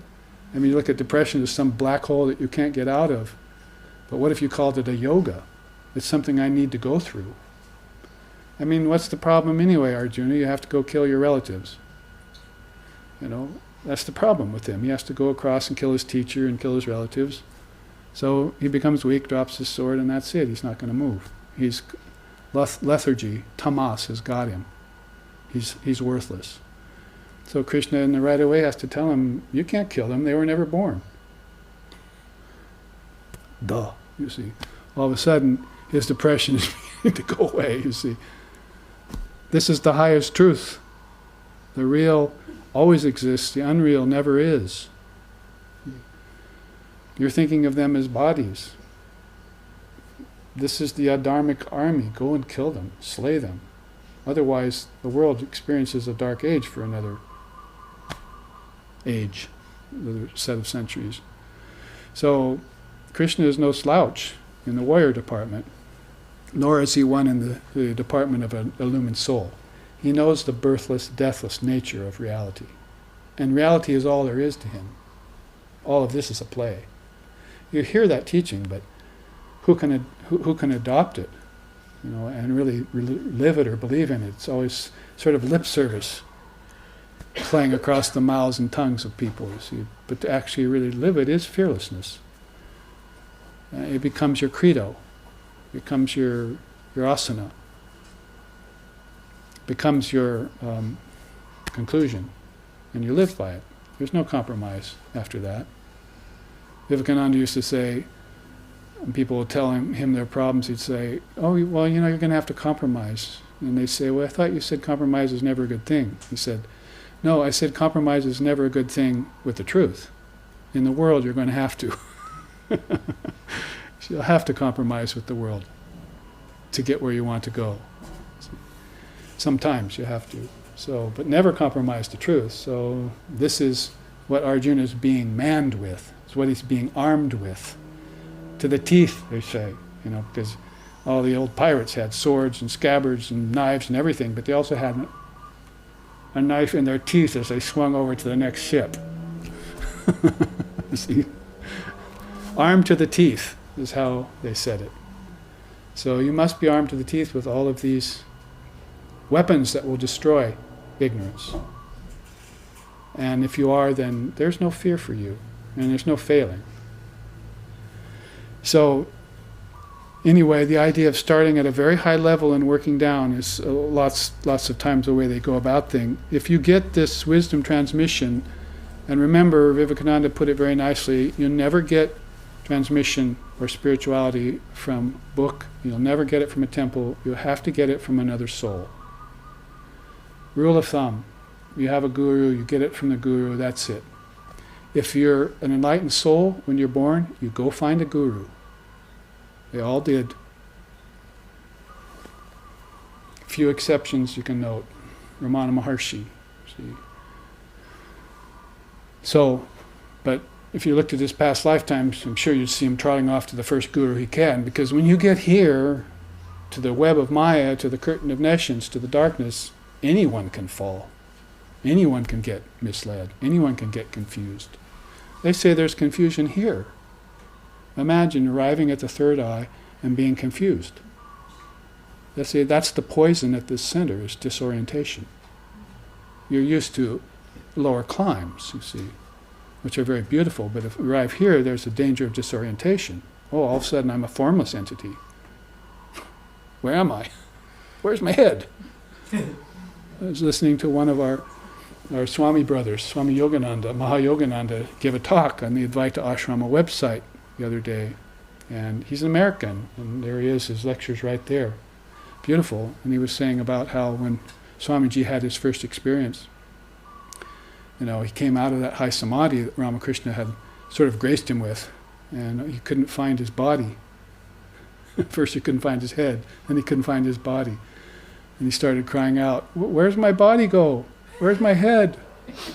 And he started feeling like a floating head, And they went to Ramakrishna upstairs and told him, Naren's freaking out down there. And so Ramakrishna said, let him do that. He's bothered me long enough. Let him stay that way a while. So talk about getting acclimatized to this very high level of consciousness. It's no laughing matter in a way, because you have this, the body is quite dear to people. It's a station to work from, and they're used to it. They get acclimatized to it, especially after lifetimes. Which is why Sri Ramakrishna himself said, the more lifetimes you live in Maya, the more you begin to feel that the world is real. But that's not true. The world is unreal. It's the first thing you learn in Vedanta. Brahman Satya Jagat Mithya. Brahman is real, the world is unreal. Try taking that into your hopper for a while and processing it.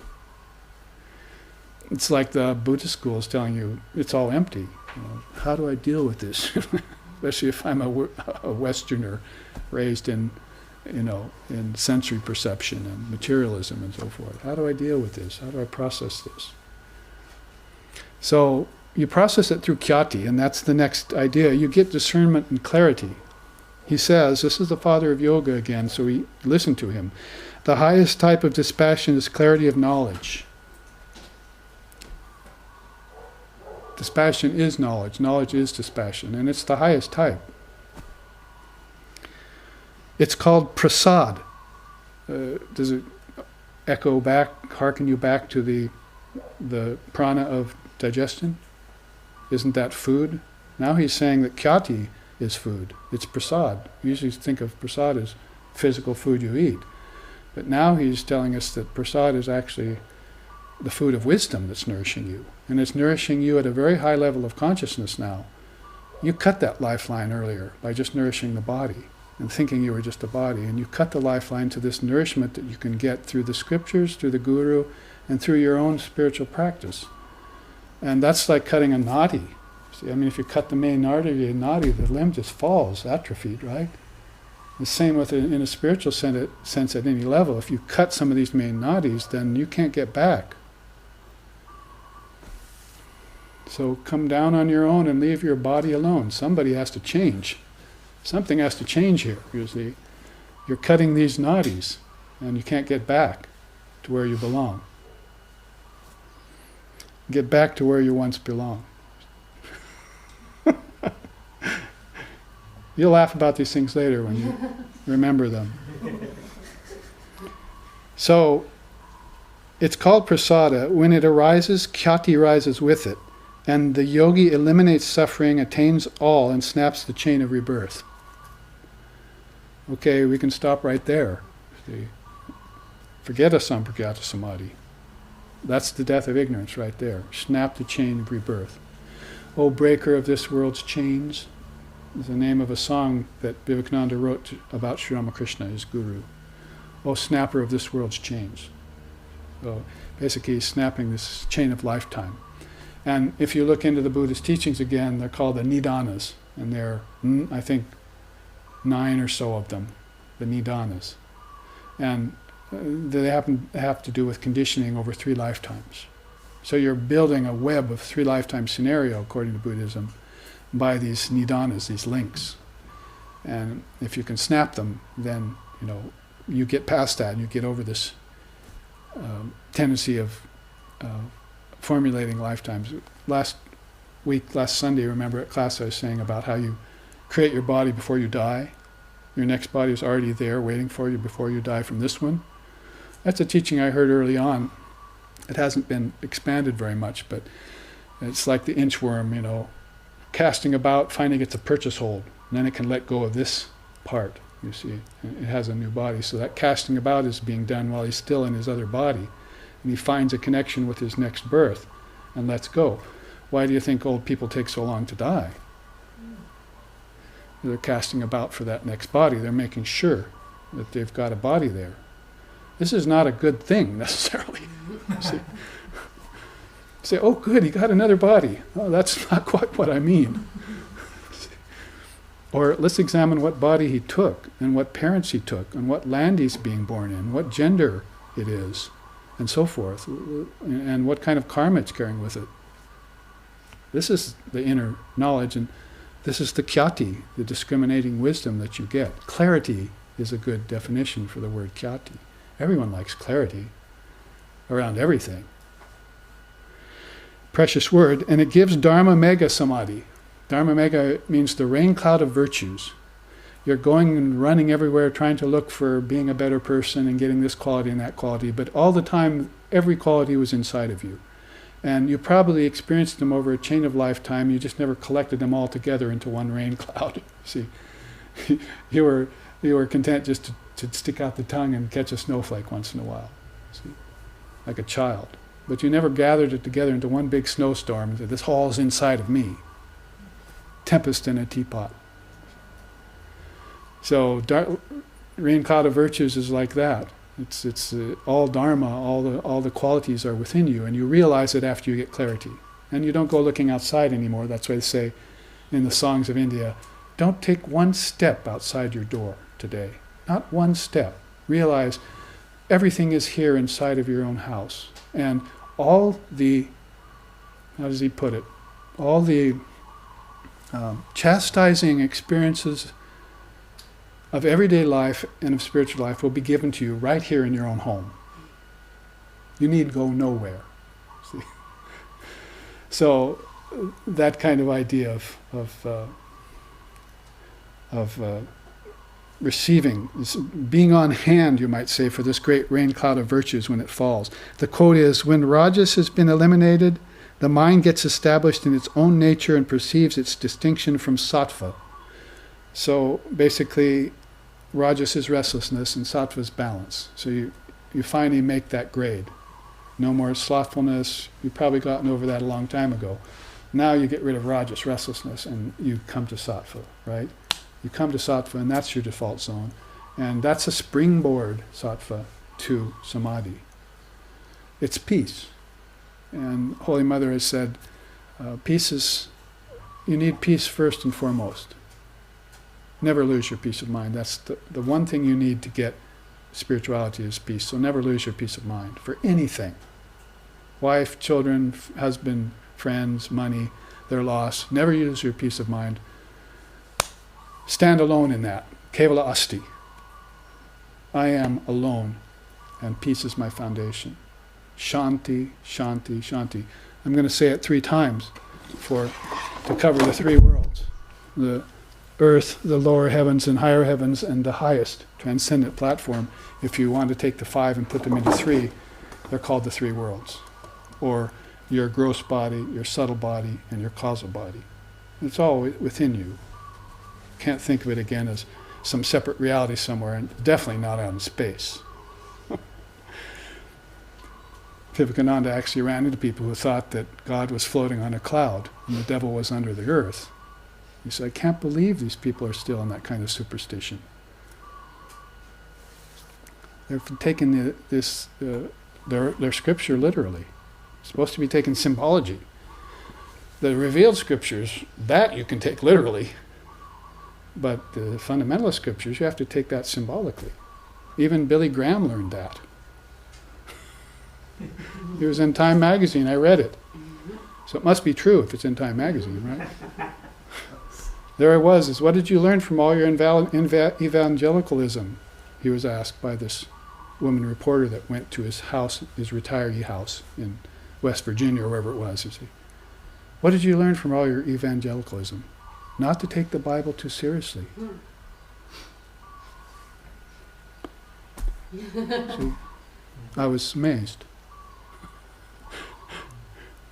I heard angels singing, hallelujah. So, take the non-dual scriptures literally. And that's the beauty of Vedanta, because beings who gave you this system, Lord Vashishta and so forth, they're very big on making a distinction. It's actually one of the first things you do in spiritual life is to know the difference between the revealed scriptures and the ordinary scriptures. The ordinary scriptures deal with the world and worldly matters. They're pretty easy to recognize. Who owned what tent peg and in what land, back in the Jewish forefathers or so forth. What do I need to know that for?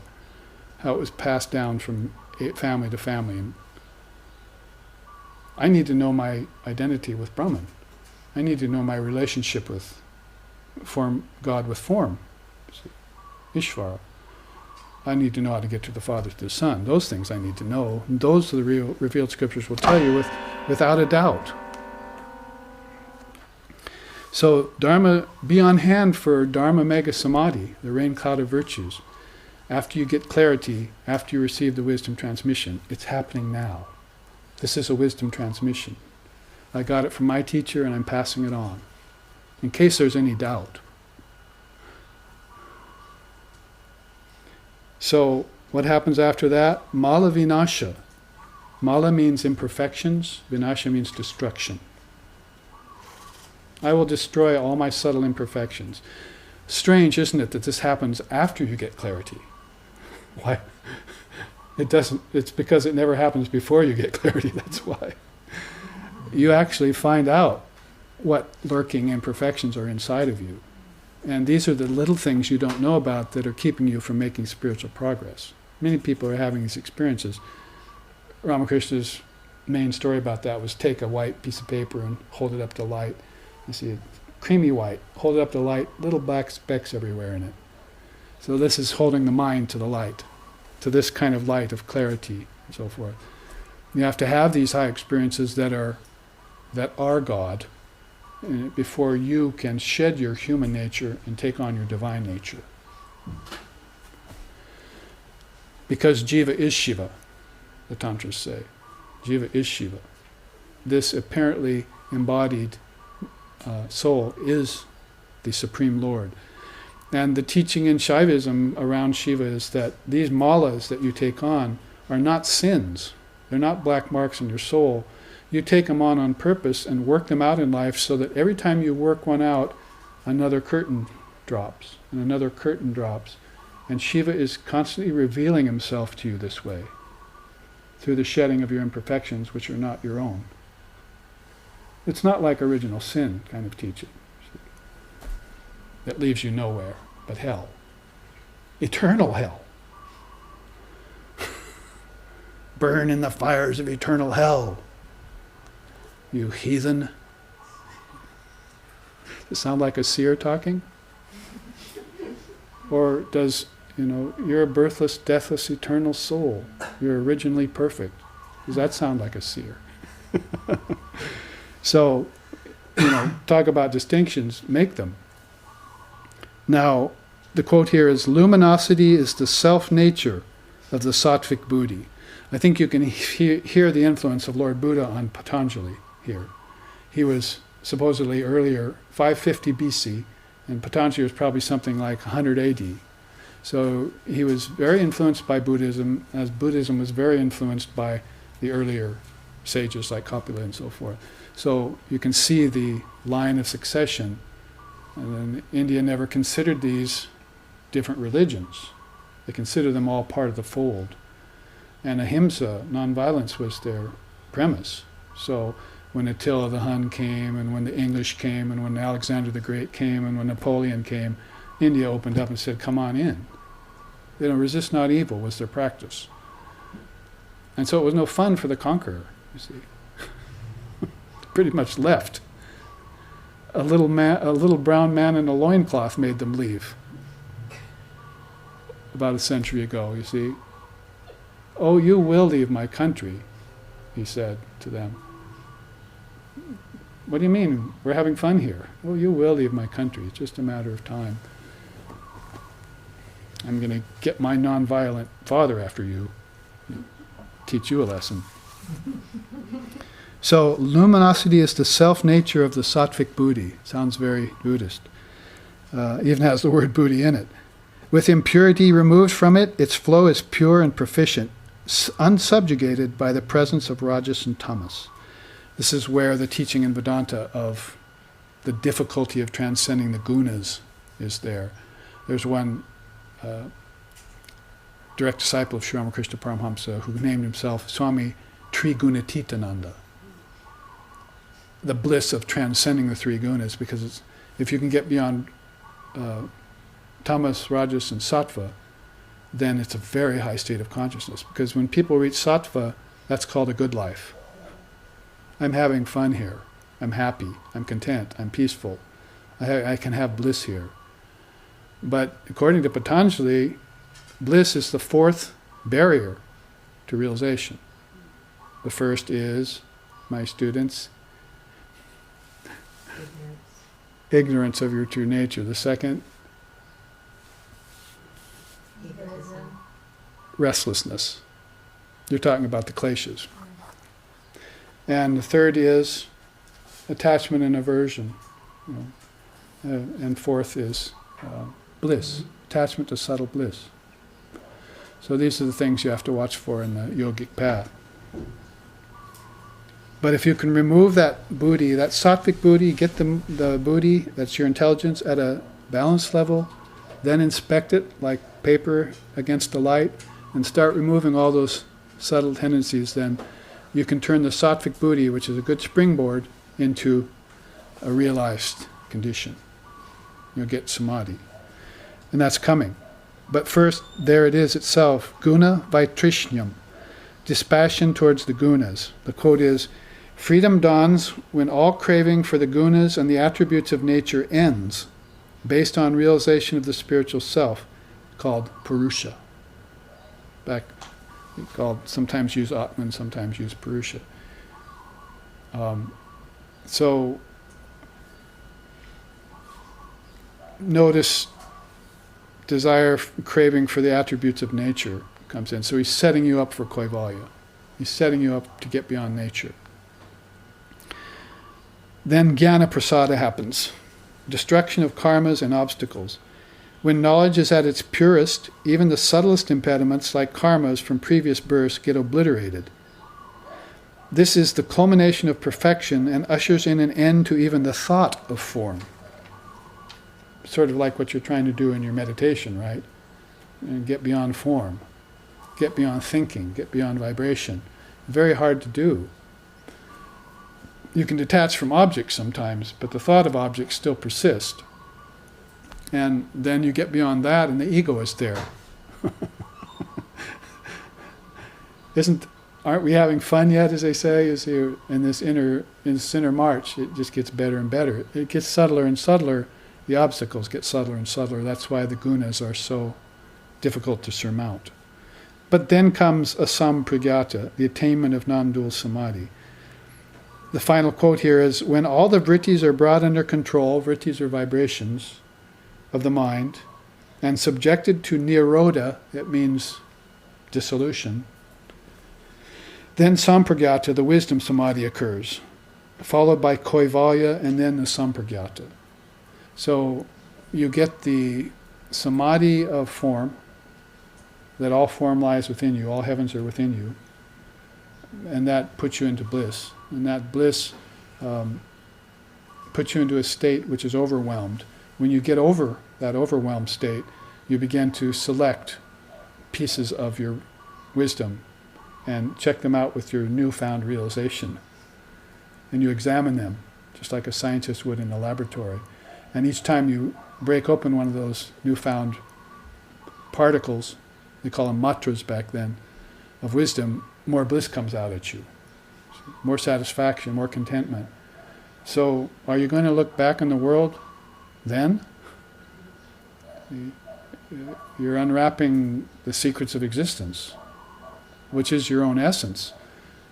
Ananda. I mean, there's words like shanti for peace, and there's words for ananda like bliss. These don't have opposites. It's not like happiness and sorrow.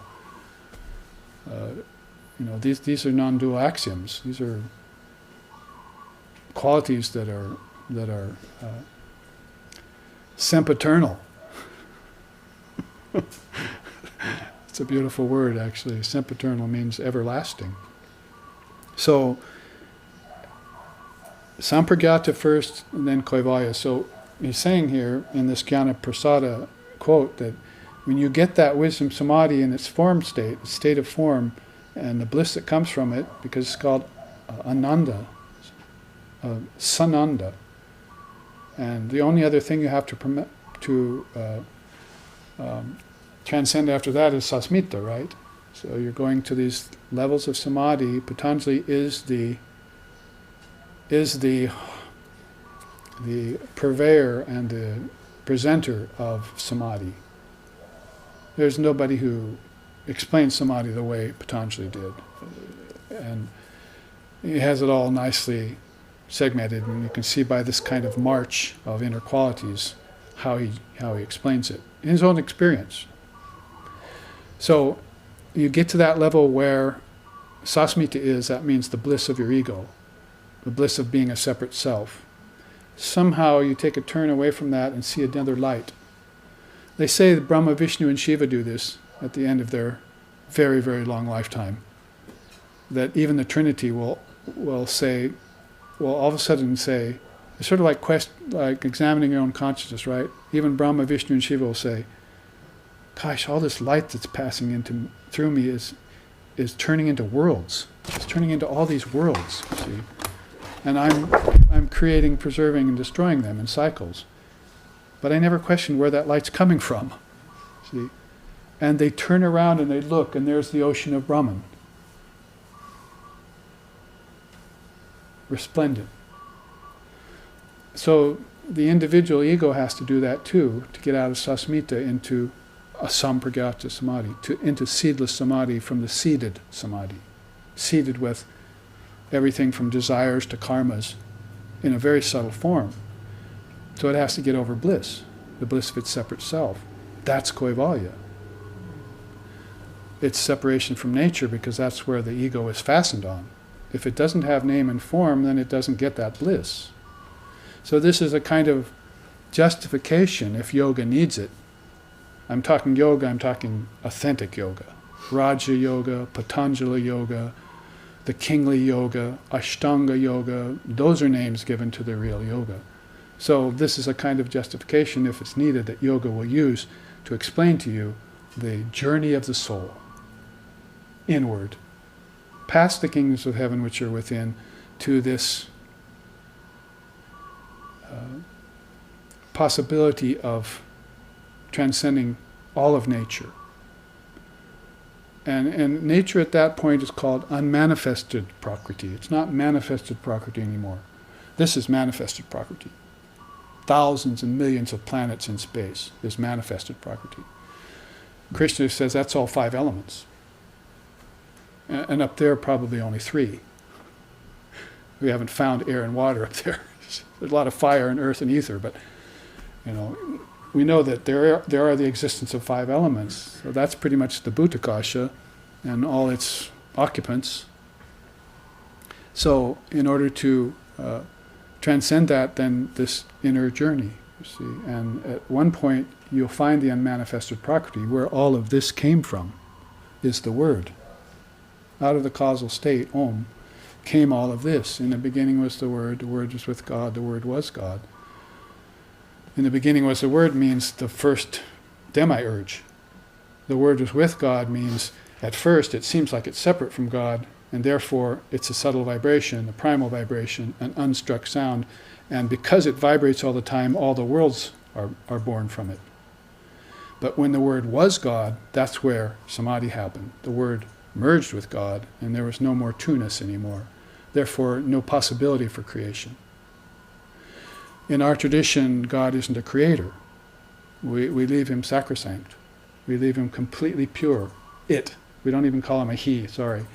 We leave that, tat, completely pure and untouched, the way it is. It never creates. Vivekananda said, it's a create. And you're trying to turn it into forms. you'll probably really fully realize that when you have Kaivalya.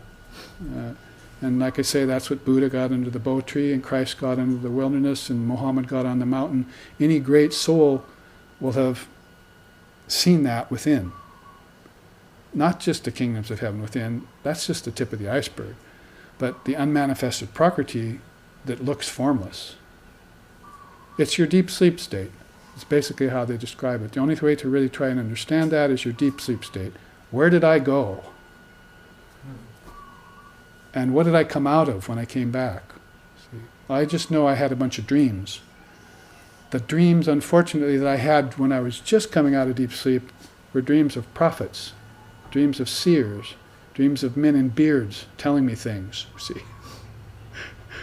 But I forgot those as I got toward the gross dreaming state, and I started dreaming of flying, and I started dreaming of other things. When my consciousness came to the waking state, I experienced what's called the 1,000 imbecilities of the mind. You see, and I started dreaming all sorts of crazy things, and I woke up. And when I went back into it, and as I did, I breathed 240,000 times a day, and when I went into deep sleep, I cut that in half, and I wasn't breathing so much anymore. In fact, there were maybe periods of 5 or 10 minutes where I didn't breathe at all. I was suspended. So what is all this? What's happening? Inward, outward flow, involution, evolution, and what does it summate? What's the summation of it? Where does it lead? The doorway of deep sleep. That's the way Gaudapada put it, Shankara's teacher. He said, very simply, waking, dreaming, deep sleep, and Turiya.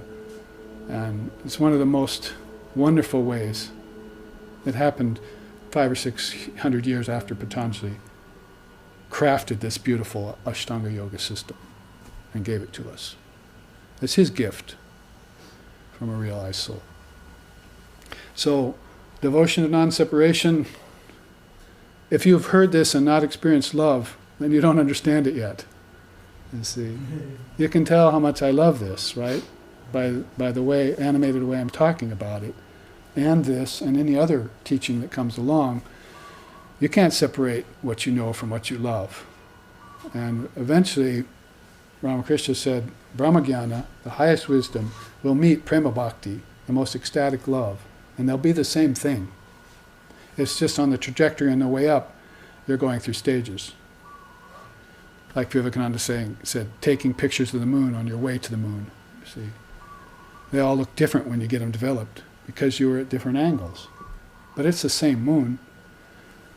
So in that same way, these yogas, when they're integrated, Purna Yoga, integral yoga, synthesis of yoga, then you'll find that you've reached this possibility for Kaivalya that you can separate yourself from nature, from all tendency or desire to take form again.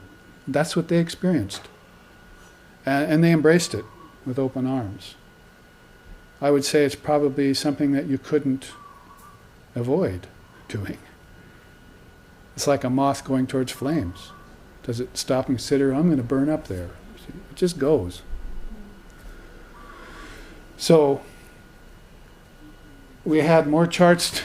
We could go on with the yoga of non-separation. Perhaps we will in a month. I want to tell before we end the live stream audience that we will be broadcasting live from San Francisco next Sunday, and all of you can also, next Saturday and Sunday. Thank you. Both days next weekend. At this time in Hawaii, no, different time. Yeah. 9:30 a.m. 9:30 a.m. West Pacific Coast time. Pacific Coast time, 9:30 a.m. And also when we're in Portland for those 2 weekends, we will be broadcasting live stream. Same time. When we're in the Seattle retreat, we won't. So there will be 1 weekend there that you'll have to go without your live streaming hit. But practice Kaivalya, practice Samadhi, practice the yoga of non-separation, and do it with devotion. So here, let's end with a chant. Om Bhadram, Om Bhadram Karnabhihi Srinayama Devaha Bhadram Pasyema Akshabirya Jatraha Stirairangaish Tushtuvam Sastanuvir Vyashema devahitam yadayuhu svasti na indra vridashravaha svasti na pushya vishvadevaha svasti nastarksho arishtanemihi svasti no brihaspatir dadatu. Om Shanti Shanti Shanti. May we hear with these ears what is good and spiritual, and see with these eyes what is noble and uplifting. And may we, while worshipping the Lord and Mother of the universe, with healthy minds and bodies, live a life which is beneficial to ourselves and to all other beings. Om peace, peace, peace. May peace be unto us, may peace be unto all. Om Hari Om.